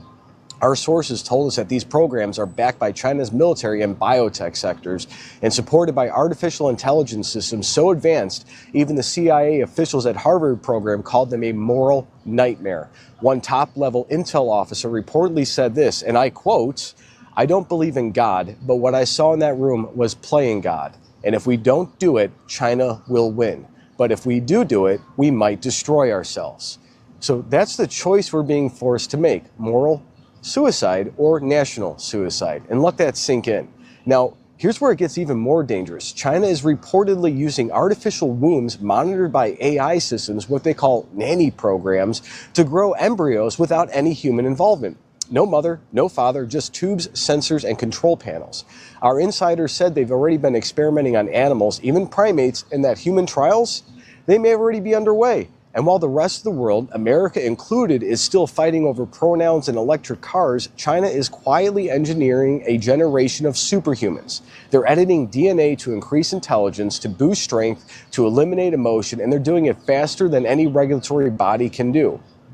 So, I don't say this lightly, but this is a national security threat of the highest order. Let me say that again. China's artificial womb and genetic modification program is a clear and present danger to the future of civilization. If Donald Trump does not step in, and soon, we could lose the greatest asset we've ever had, our humanity. This is no longer about politics. This is about survival. Do you want to live in a world where nations compete, not with ideas or innovations, but with genetically engineered populations manufactured for dominance? Because that's where we're heading. You did not hear this on Fox. You didn't read it in the Washington Post. You heard it here from someone who was in the room, who heard the plans, saw the charts, and told us everything. We're giving you the exclusive access to what's really happening inside the global biotech race. This is stuff you're not going to see anywhere else. And let me be crystal clear, this isn't science fiction anymore. It might sound like science fiction. This is science fact. And unless we stop it, China will rewrite the future and they won't even need to fire a shot. So, This is your warning. The clock is ticking. And if Donald Trump, and if you're watching, you need to shut this down before it shuts us down and the rest of the world down. And guys, I'm outside the White House. I'm reporting with the Next News Network. God bless. Hey guys, I'm Tom McCullough. And now it's happening. Like, there it is. Like, straight from the Chinese. Direct. I just showed you. This is not a joke. Okay. You want more? Here's more. RFK Jr.'s former running mate, Nicole Shanahan, is warning that China is developing a robotic womb, while the FDA is already reviewing similar technology for premature babies. Okay, she posted this August 21st. We blew the whistle back in May. So this is progressing. More people are learning about it, and it's a terrifying thing to consider. Okay, I'm going to get into the Neuralink connection in a second here, but let's hear from Nicole Shanahan. Did you see the story about China developing the world's first pregnancy humanoid, effectively a robot womb?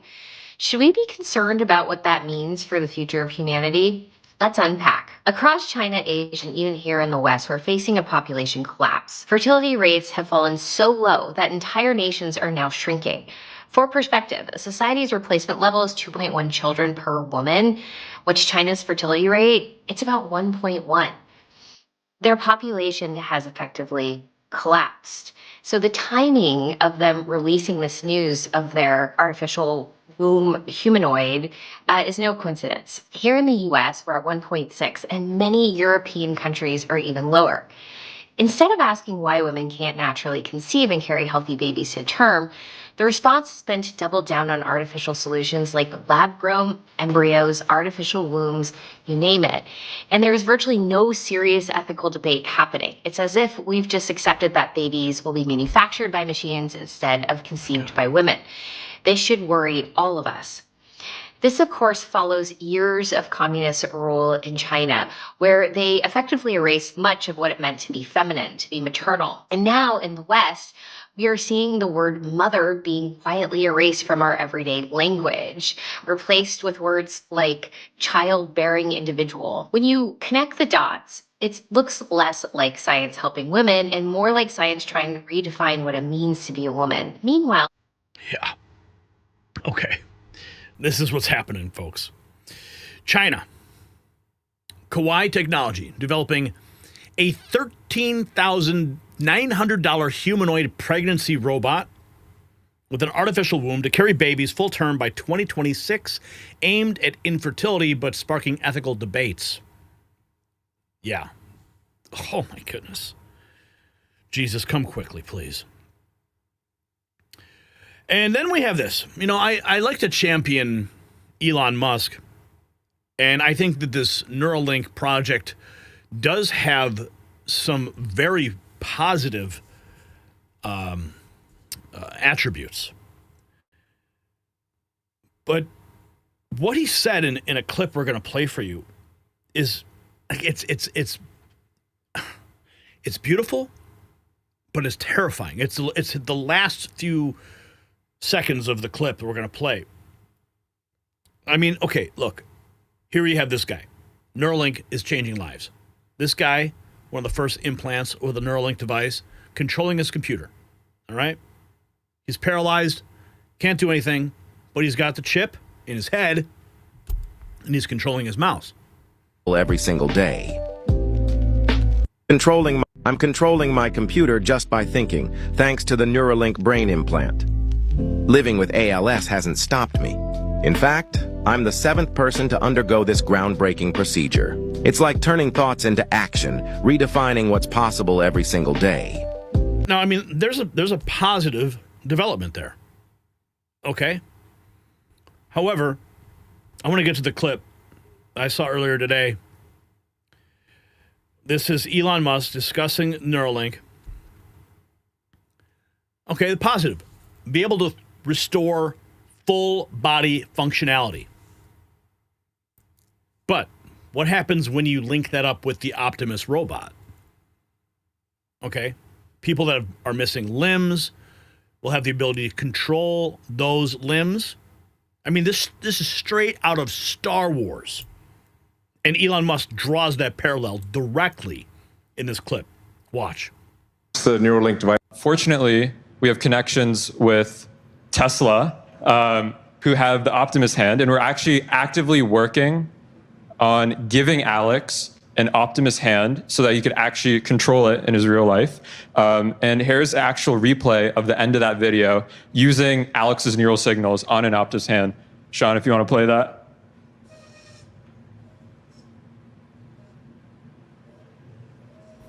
Yeah. As we advance the Neuralink devices, you should be able to actually have full body control and sensors from an Optimus robot. So you could basically inhabit an Optimus robot. It's not just the hand. The whole. Do you hear what he's saying? You could inhabit an entire Optimus robot. I mean, this is straight out of the Matrix, straight out of Star Wars.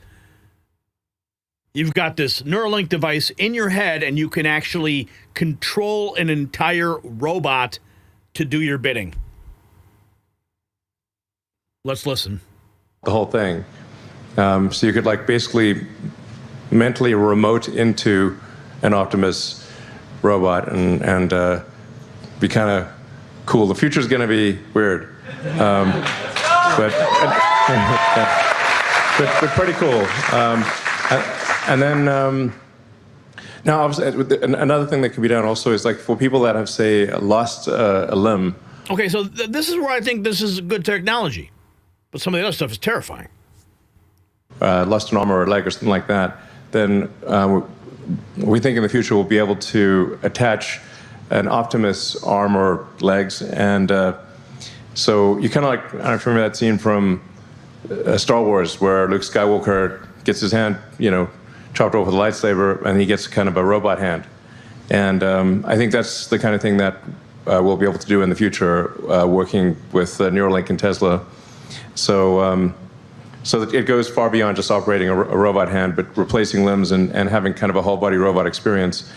And then I think another thing that will be possible, I think is very likely in the future, is to be able to bridge the where the damaged neurons are. So you. Okay, so this is another good application.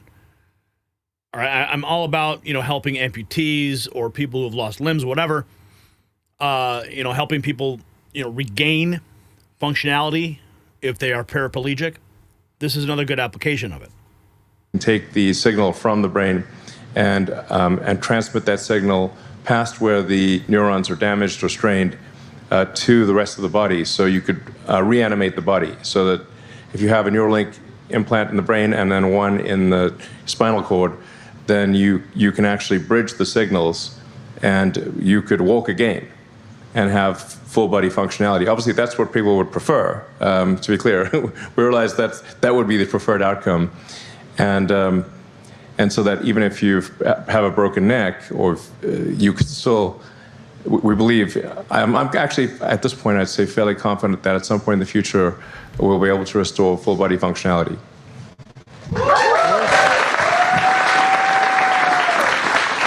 That's beautiful. Now,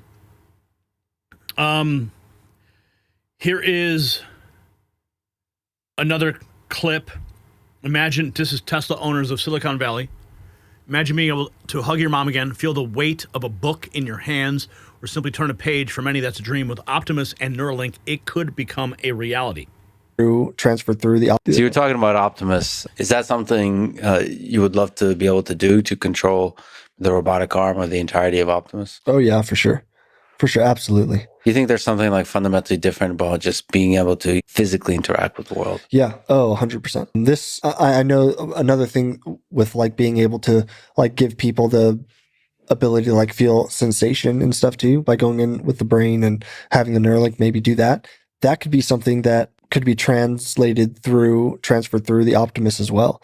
Like there's all sorts of really cool interplay between that. And then also, like you said, just physically interacting. I mean, 99% of the things that I can't do myself, obviously I need a caretaker for, someone to physically do things for me. If an Optimus robot could do that, like I could live an incredibly independent life and not be such a burden on those around me. And it would change the way people like me live, at least until whatever this is gets cured. But being able to interact with the world physically like that would just be amazing. And they're not just like for having it be a caretaker or something, but something like I talked about, just being able to read a book. Imagine an Optimus robot just being able to hold a book open in front of me, like get that smell again. I might not be able to feel it at that point. Or maybe I could again with the sensation and stuff, but there's something different about reading like a physical book than staring at a screen or listening to an audiobook. I actually don't like audiobooks. I've listened to a ton of them at this point, but I don't really like them. I would much rather like read a physical copy. So one of the things you would love to be able to experience is opening the book, bringing it up to you, and to feel the touch of the paper. Yeah. Oh man, the touch, the smell. I mean, it's just something about the words on the page, and they've replicated that page color on like the Kindle and stuff. Yeah, it's just not the same. I mean, from his perspective, it's something that's beautiful to consider. But now you've got artificial wombs, Optimus robots about to be connected to human brains.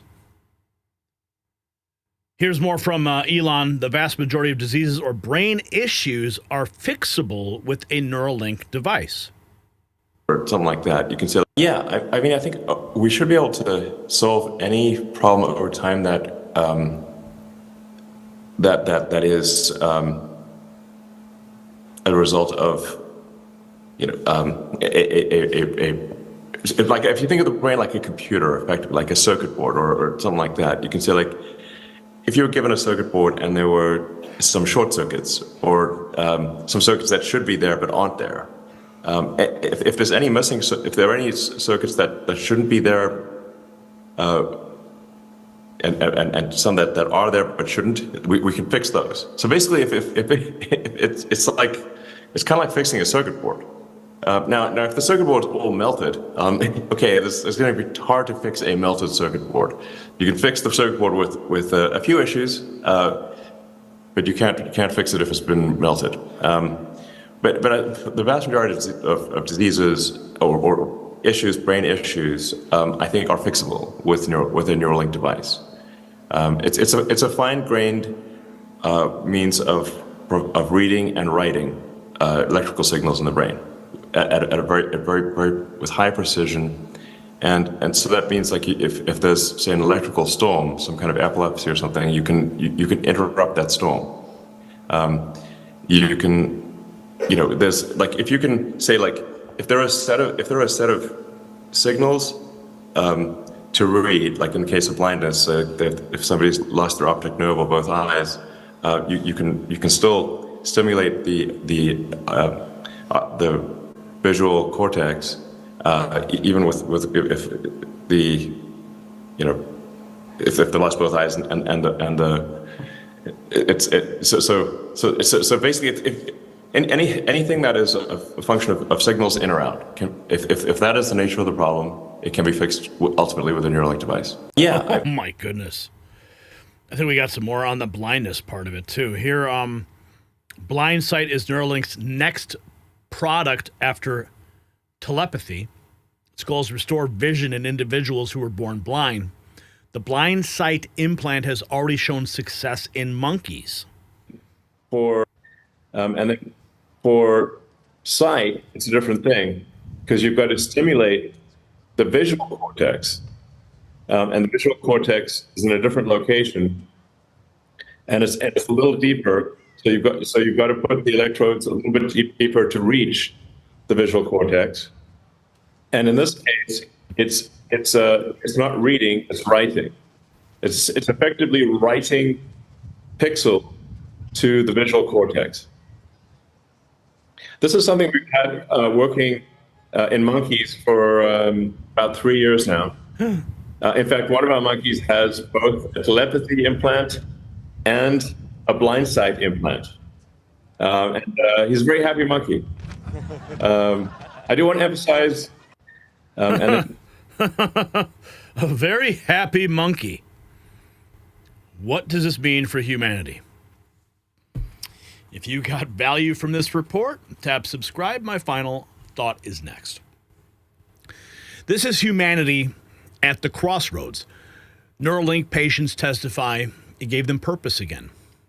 Breaking world records, controlling technology with thought alone. The miracles are real, paralysis reversed, blindness cured, bodies restored, but merge this with China's artificial wombs growing humans like products, and you see the nightmare scenario. Today's brain chip patient becomes tomorrow's programmable citizen. Combine Neuralink with Tim Kaine's belief that rights come from government, not God, you got the perfect form of digital slavery. One software update, one hack, one tyrannical regime, and free will itself becomes obsolete. The transhumanists promise utopia, a hive mind where suffering ends. But at what cost? When you can download skills but also download obedience, when babies are grown in labs instead of mothers, when thoughts sink to the cloud, are we still human? So here's my question. Would you let them put a chip in your brain to cure a disease? Drop a yes or no. Let's continue this conversation in the comments below. And decide your own future by going to shop.nextnewsnetwork.com.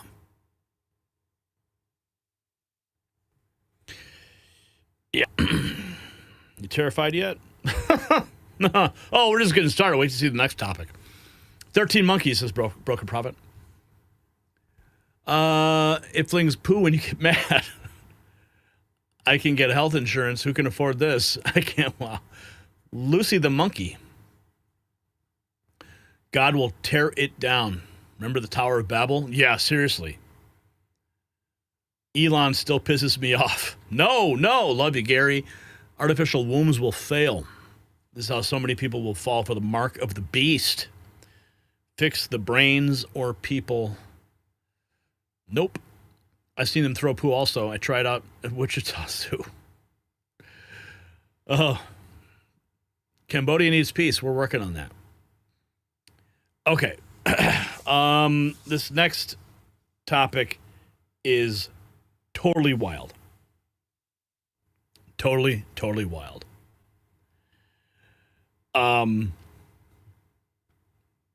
Yeah.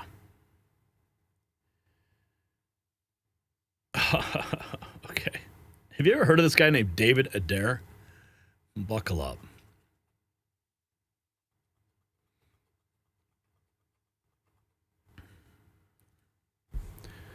Here's what they don't want you to know.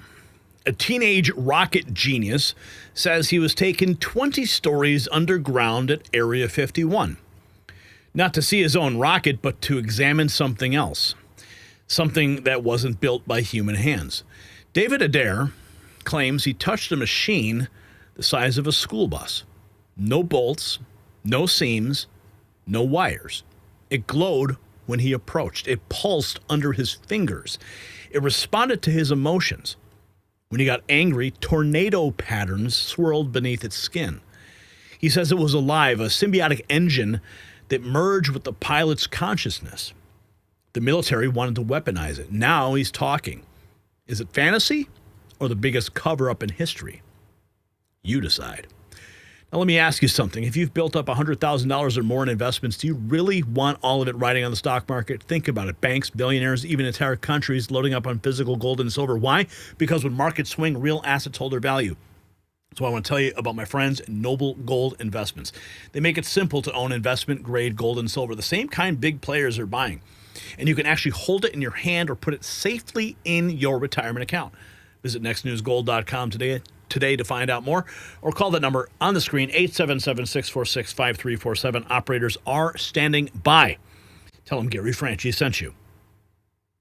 Now, if you guys know anything, you've been tracking some of the stuff we've been reporting here about fusion reactors and, alternative new tech, well, actually older technology, but Ashton Forbes is one of my favorite follows on X, and he weighed in on what we were about to watch here. David Adair is probably correct regarding the fusion reactor claims. Now, just bear with me. They've had this tech for a while. Ironically, Reddit comments like this one point out the challenges Lockheed, Air Force, and others have already solved. They use extremely powerful superconducting electromagnets for confinement. They use direct energy conversion by creating a separation charge. They put this inside an air-breathing MHD hypersonic engine design. No rocket, just the engine is a drone. Thrust comes from the natural beam the plasmoid produces. So Ashton Forbes weighing in on what you are about to witness here. Another whistleblower coming forward talking about what they found underneath Groom Lake, what they saw. We'll get to that as well. Here is David Adair talking about what he saw at Groom Lake. He also weighs in on Elon Musk. But let me get into, this is a thread. I actually stumbled upon this thread a couple months ago. And I really wanted to share it with you guys. I think now is the right time. He was a teenage rocket scientist who touched an alien engine at Area 51. What if I told you the U.S. military had a symbiotic fusion engine not built by humans, and they brought in a 17-year-old to figure out how it worked? Listen to this. With There are about 61 different rocket engines of propulsion systems that you could leave this planet with. 2 of them are just a solid and liquid fuel. I happen to just pick one out of the other 61 engines to pick from. I manufactured a magnetic fusion containment engine, which in simple essence is able to create a magnetic field capable of holding a thermal fusion reaction inside, like a chunk of the sun contained in a magnetic bottle. And when you tap that power, it allows you to have tremendous thrust, which is what makes the rocket go forward. There are about... Yeah, we're just getting started. In the summer of 1971, David, a teenage prodigy backed by a federal grant, designed a magnetic fusion containment engine, a propulsion system so advanced it could reach 8,600 plus miles per hour in 4.1 seconds. His rocket launched from White Sands and landed in Nevada. Not just anywhere either. Listen to this. Chris. So once the engine was and the rocket was completed, we obviously couldn't launch it where I was launching smaller rockets, which were out in cow fields in Ohio. So we had to go to White Sands, New Mexico, and that was arranged by the congressman and a consultant at the time who was a retired general named Curtis LeMay. And Curtis LeMay made the arrangements from Wright-Patterson Air Force Base in Dayton, Ohio. We rode down to White Sands on a C-141 Starlifter, and when my rocket myself got there, we started prepping it for a launch.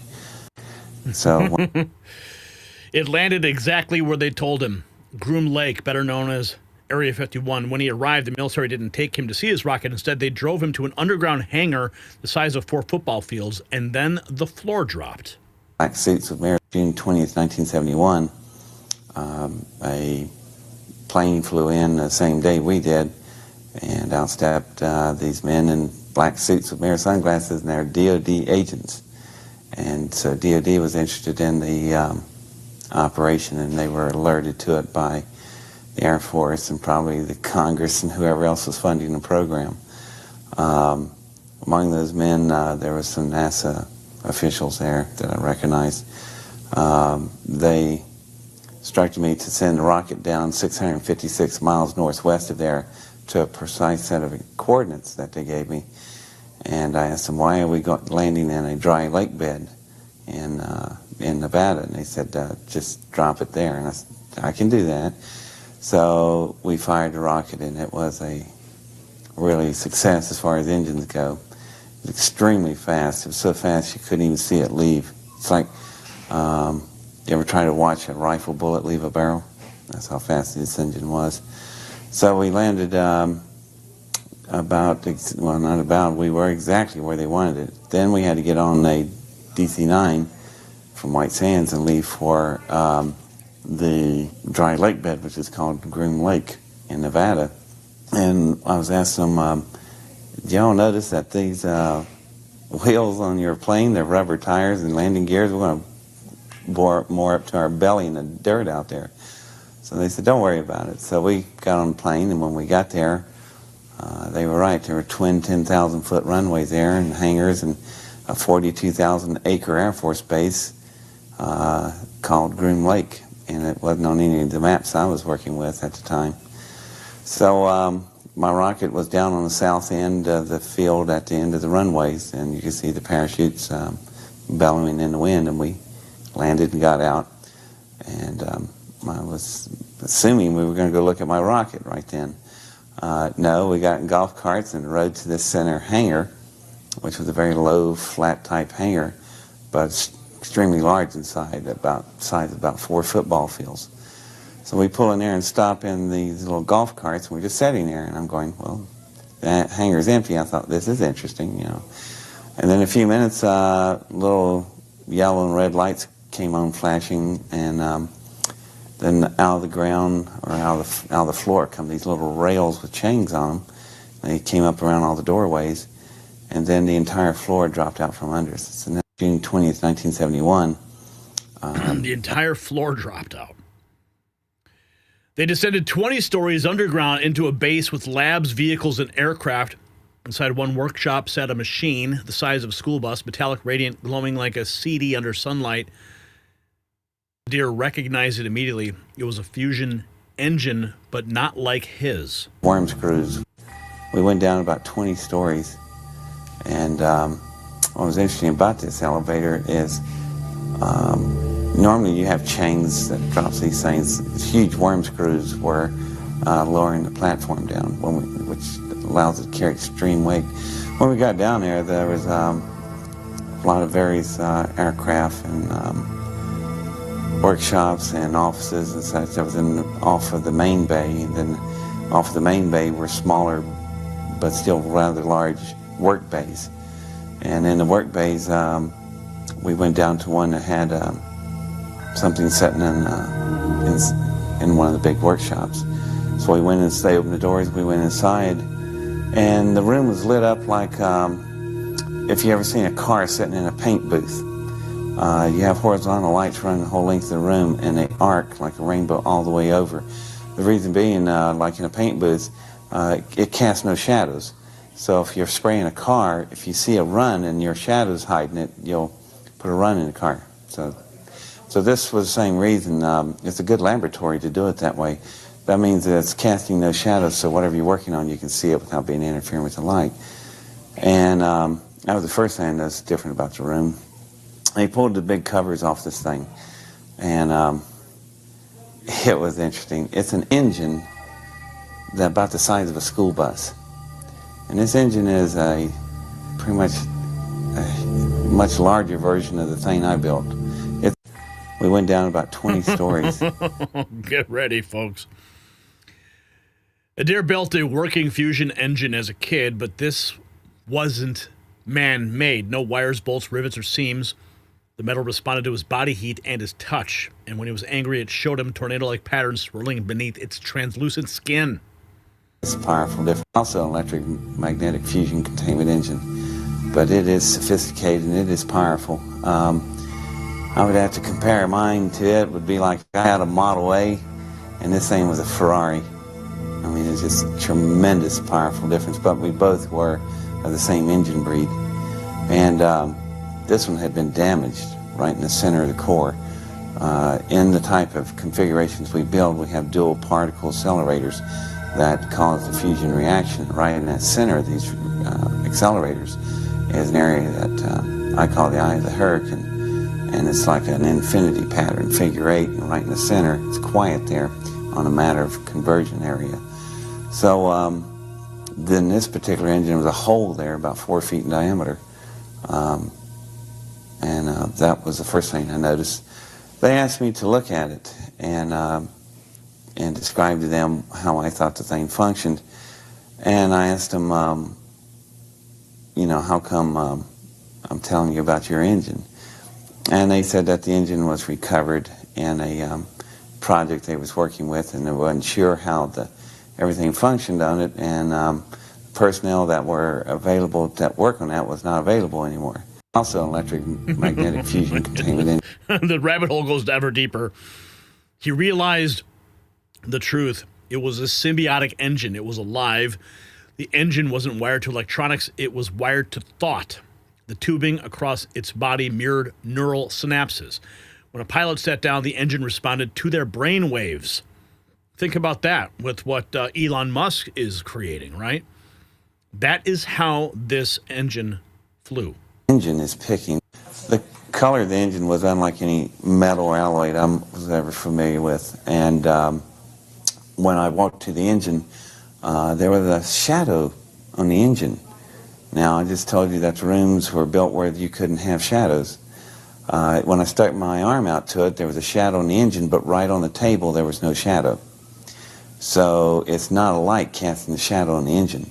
The engine is picking up radiation off my body. So I back away from it, the shadow dissipates. When I walk back up, it's back on. And so when I put my hands on the engine to pull myself up on it, that's where it's interesting, because the alloys in some places were so thin, it was translucent. You could see through it like a sheet of amber. So when I laid my hands on it, this really interesting swirl pattern would come off wherever my skin was touching, and they would swirl out through the metal, going out through the alloy. And I didn't know of any metal that could do that. So I thought, wow, this thing is heat sensitive. It's picking up my body heat waves like that. So when I crawled, and they were really neat looking, smooth, tight wave flows coming off my hands. So I pulled myself on up on the engine and started walking over it, and it was huge. It was radically different than mine because it was just so much of a different design. The color of the engine was unlike any metal or alloy I was ever familiar with, and they didn't know how it worked. That's why I was there. That's what he said. He told the Air Force officers, "This thing isn't from here, is it?" They didn't answer. You immediately know that it was alien at that time? I suspected when I put my hands on it, it felt so different. It felt like a frog belly. If you ever, I don't know if people play with frog bellies, but I did. It looked wet, but it wasn't wet. It's just so slick looking, but it wasn't slick. And it was just amazing. But it also had such a texture, and as soon as you touched it, it was cold in the air-conditioned well in the facility, but the minute you touched the metal, it became your temperature instantly. He asked the obvious question. If this came from a craft, then where were the occupants? It was the wrong question to ask. Length of a football. This is an engine. I'm assuming it came out of a craft, a big one, by the size proportional differences, probably 300 feet plus, the length of a football field. Well, therefore, it's got occupants. What in God's name have you done with them? Well, that was the wrong thing to say, because they are up on the engine coming after me, and it's time to leave. When he tried to leave, he put his hands back on the engine. This time it didn't glow. It reacted violently. Something interesting. Well, when I bent down to get off the engine, I put my hands back on the engine. Something interesting. Instead of the nice smooth wave lines, they would now look like small tornadoes coming off all my fingertips, moving through the metal. And I pulled my hands back, put them back on. There they were, but they were starting to calm down a little bit. And then I realized what this thing was. Well, when I bent down, the engine needed a pilot. The pilot felt everything the engine felt. He was only 17, but he understood what it meant. Is alive. And I just realized what this engine is. It's a symbiotic engine. The engine is alive. It is an engine that's capable. The reason they couldn't figure out the firing order is that the tubing that was cascading all over its body looked like the same pattern you would have from a brainstem of a neurosynaptic ordering firing order. So what's happening is when the pilots sit down their seats, their thought waves drive the engine. And I just realized. Oh, man. All this in the context of Elon Musk's Neuralink. Oh, my goodness. Well, the U.S. military had plans for it. He overheard officials talking about first strike capability with an engine or an alien one. They could hit Soviet targets so fast there'd be no chance of retaliation. Light, and that's it. So if you take that type of engine containment system and put it on nuclear warheads and put them on your own subs, park it off Siberia, the Soviets would never see but flashes of light, and that's it. They wouldn't even have time to move out of their chairs. No retaliation. So if you take out the Soviet Union, you wouldn't destroy the whole country. You would take out all the key military sites and the major cities, and they'd surrender. But if you do that, you'll have to hit another country same day called China. They have nuclear weapons, and they're not going to stand there and watch us take out the other superpower. So about 1 billion people are going to die in a single day. So if my goodness. He couldn't let that happen. So he sabotaged his own engine. Listen to this. Fight grease all because of my engine. Unbelievable. So I scooped up a hand full of graphite grease off of the hangar door there, the wheels, and started crying. And I said, I want to see my rocket. So they thought, just a kid, take him out to see his rocket. I want to see what it at least looked like. So when I went out there with the 2 sergeants on the golf cart, we got out there. I walked over to it and opened the hatch, opened the particle accelerators, put the graphite grease, just smeared it on the doors inside and closed it. when you turn on particle accelerators and the fuel is using deuterium, ask any physicists what happens with deuterium meets graphite. It's pretty bad. It's a major reaction explosion. So I turned on the particle accelerators with no fuel involved, and I told the two sergeants, it's got a fuel leak, we got to run for it. So we get on a golf cart and take off. I gave us 60 seconds on a time delay. When we engaged, it exploded, all because... The military wasn't pleased. He was detained, threatened, warned you're not going anywhere. Eventually, he was conscripted, drafted into government service, and spent 10 years in the Navy working on jet propulsion systems, but he never rebuilt the engine. Now they have nothing to work with, but they got this kid. So I was told I'm going nowhere for the rest of my life, and it was scary. Years later, he was invited by Dr. Stephen Greer to testify before Congress during the Disclosure Project. He finally came forward. The reason, because the public had changed, and they were ready.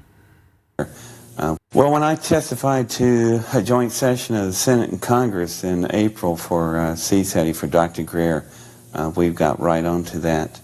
And my question was, is somebody coming to dinner? And it's not Sidney Poitier, is it? You know, it's possible if they have cut a deal with somebody, another race or whatever, they could have reneged on the deal, and they may be en route. Well, when I testified to a joint session of... He's testified before Congress. He claims the alien engine wasn't from the Roswell crash. It was bigger, more recent, and far more advanced. He also says Hollywood got Groom Lake right in Independence Day because someone inside leaked the layout, a subtle act of disclosure. So how... The engine I saw did not come from the Roswell crash. The engine I saw was as big as the Roswell craft. So this is something even bigger. That's another one. So how many do they have? How much they got? Now he's speaking out because it's not that people would panic. They'd riot if they found out the government had been lying to them. You know, that's where the real problem is. Who shot King? Who shot, you know, Senator Kennedy, you know, and JFK? If they're lied this much to us, that's where the danger is that if it comes out, it's not so much as the public's going to panic that there's alien life out there. No, it's going to be anarchy because people are going to be so ticked off with D.C. for lying so many years. You know. A genius teenager, an alien engine, a hidden underground base, a propulsion system wired to consciousness. Is it true? You decide. But David Adair isn't alone. Others are stepping forward, and the government still silent. This is all from Skywatch Signal, another follow of mine on X. And as you know, next week, Tuesday, is the next government hearing regarding alien technology. Here's Rick Doty, Paul Smith posting this. Rick Doty describes an ET craft he saw under Groom Lake in July of 2016. It defied gravity. Legs are... Did you ever see any of the ET craft when you were there in the underground facility? Yes. I saw two. The one that defied gravity, which no one ever told me it was an ET. Can you describe it? It was an oval shape. It wasn't very big. It was probably 10 feet by 20 feet. It wasn't very big. It had, I think, legs or landing gear that we had put on it. Because they didn't fit the structure of that craft. And it had these portholes that were almost fluid-like. You look at it and it looked like you're looking through water, if you know what I'm talking about. And I never saw the inside of it, but I only saw the outside. Here's more. Captured oval ET craft as working models. Rick Doty's description matches the craft that was seen by David Adair in 1971 under Groom Lake. Teardrops with landing gears, air conditioning hoses, power cables, and drip pans. Check this out.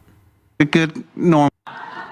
We go down about 205 feet, and the floor levels out, and you look straight out ahead, and I'm going, you gotta be kidding. There's this arc-shaped cavern that is so far, it's bending with the curvature of the earth and you cannot see the end of it. I'm going, man, this is big. So the first thing I blurt out is a good normal question. What'd you do with all the dirt? And they got furious over that question. And I'm going, I just smiled, never mind. And so we're riding down through the hallways of the causeway, and there's shops, labs, other hangars, sliding doors, other aircraft in there. The XB-70 was sitting down there. I saw it. Or something that looked like it, because at that time, 71, the other one's sitting in the Air Force Museum, so I don't know what that was, but it looked like the XB-70, but it was huge.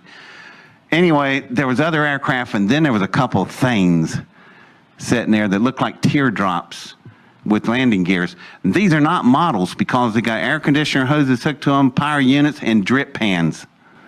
These are working aircraft or spacecraft or whatever they are. And there was another thing really cool. I was a Irvin Allen fan of Voyage Bob and Sea. Remember the flying sub? One of them suckers was sitting over there. And I'm going, wow, man, they got the flying sub. And they got on the radio and they closed the door.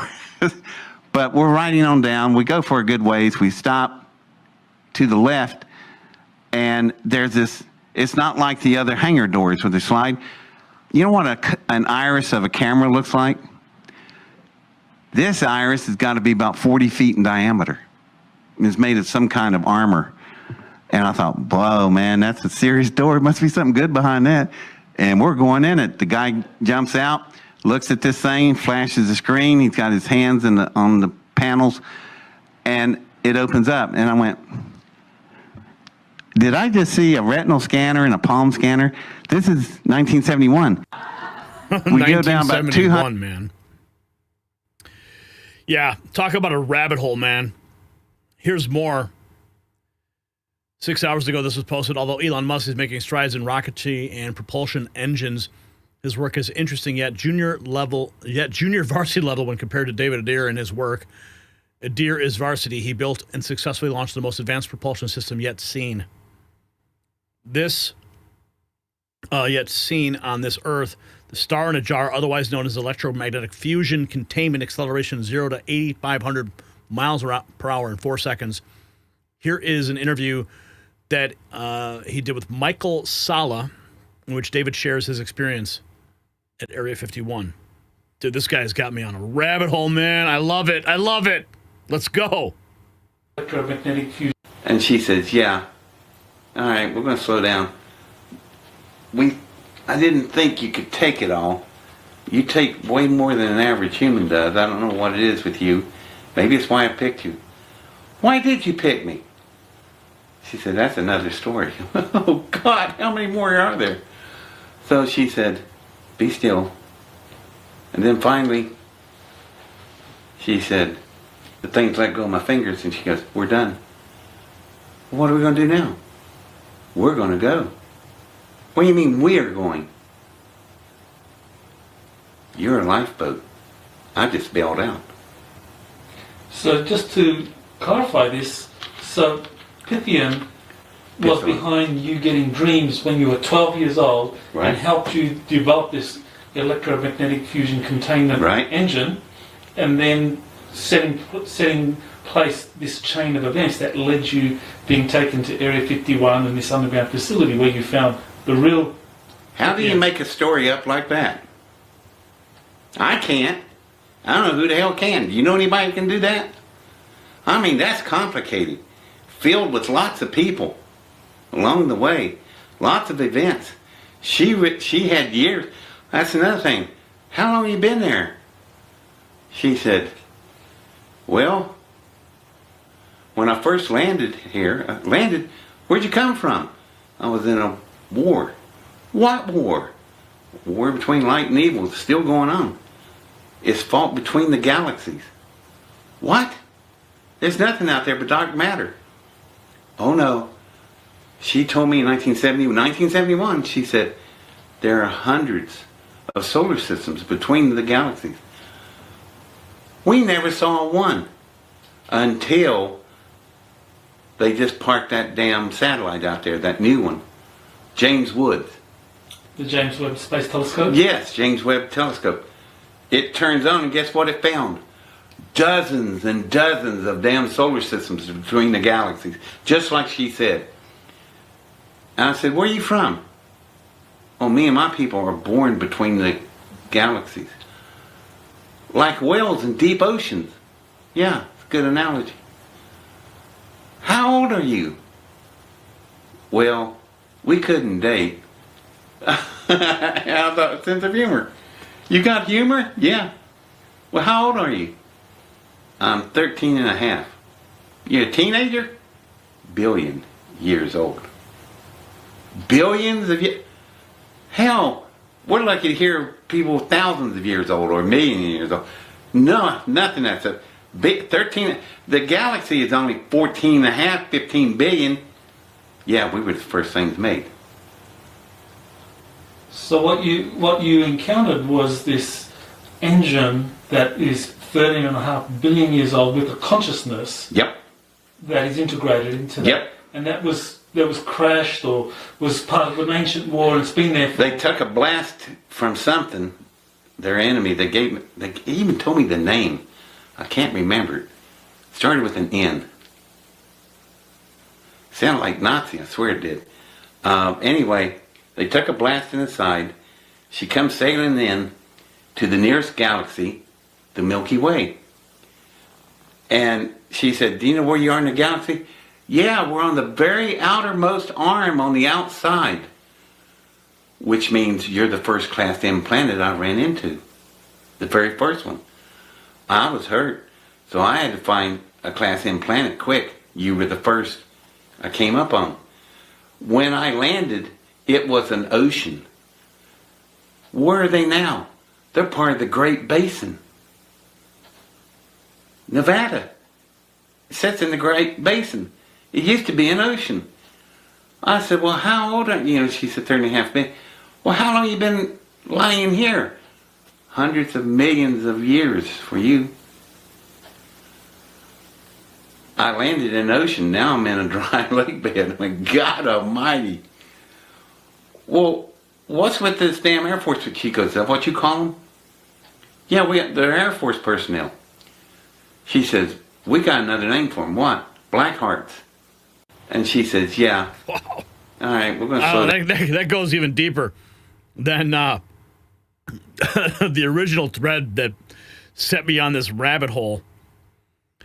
But this stuff is just so fascinating to consider when you think about exotic technologies, alien propulsion systems, Area 51. It's always been something that's interested me.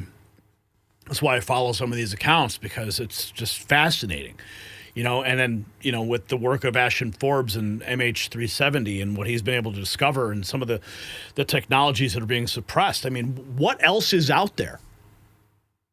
I mean, do you believe this guy? I mean, I personally, watching him, I couldn't detect. My BS meter just didn't go off. I mean, I'm watching his eyes. I'm watching his body language. And this guy has been around. Now he's on my radar. But he's been on someone else's radar for a very long time. If you got value from this report, tab subscribe. My final thought is next. This changes everything, if it's true. David Adair's story aligns with Rick Doty's testimony about oval craft under Groom Lake. Multiple witnesses, similar descriptions. Either it's the greatest coordinated lie or the most explosive truth ever hidden. So think about it. If we've had living conscious propulsion systems since the 1970s, why are we still burning rocket fuel? Why did Adair destroy his own engine rather than let him weaponize it? He said the military was planning first strike capability of 1 billion deaths in a day. Now, he warns the real fear in D.C. isn't panic over aliens, it's riots when Americans learn they've been lied to for 50 years. While Musk plays with primitive rockets and develops Neuralink, has the deep state been sitting on consciousness-driven star drives? Are we being kept in technological chains while elites hoard machines that think? So here is the question. Do you believe that we've actually recovered alien technology? Yes or no? And if you want some truth, go to shop.nextnewsnetwork.com.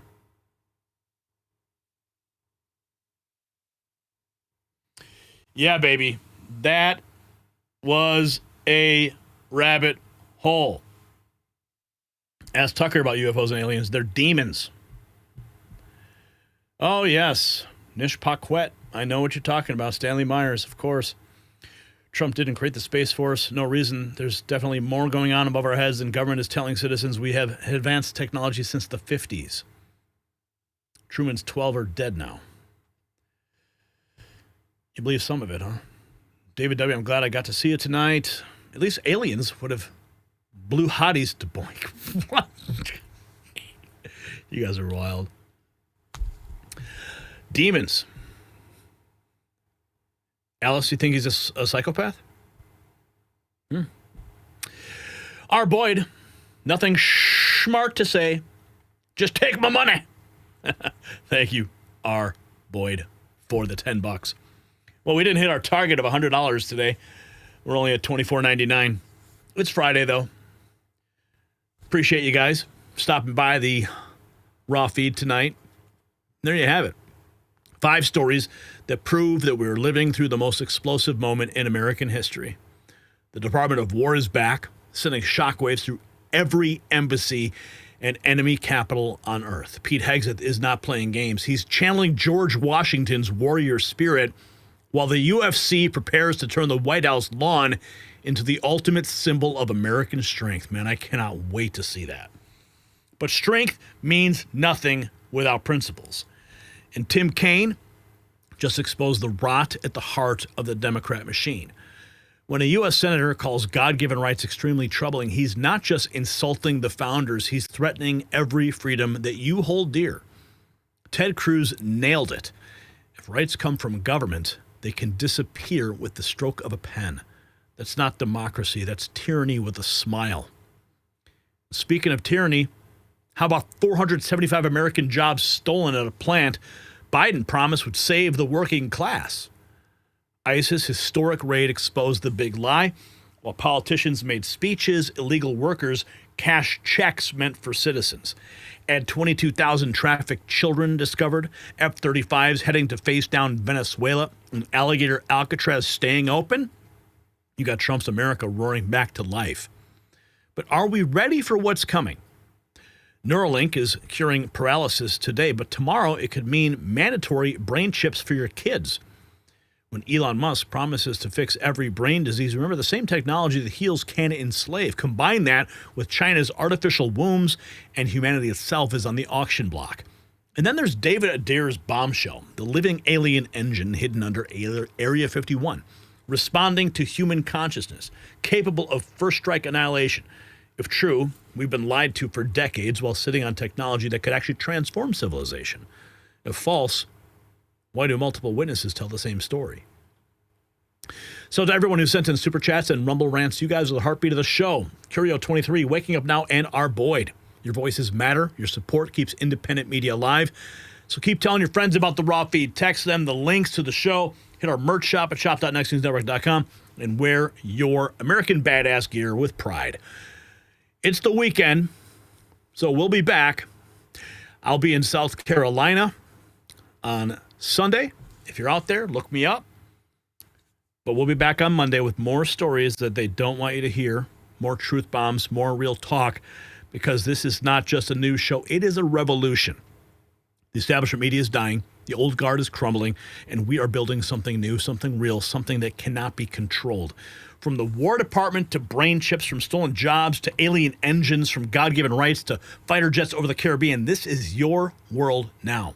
Own it, fight for it, and never back down. I'm Gary Franchi. This has been the Raw Feed. We'll see you on Monday.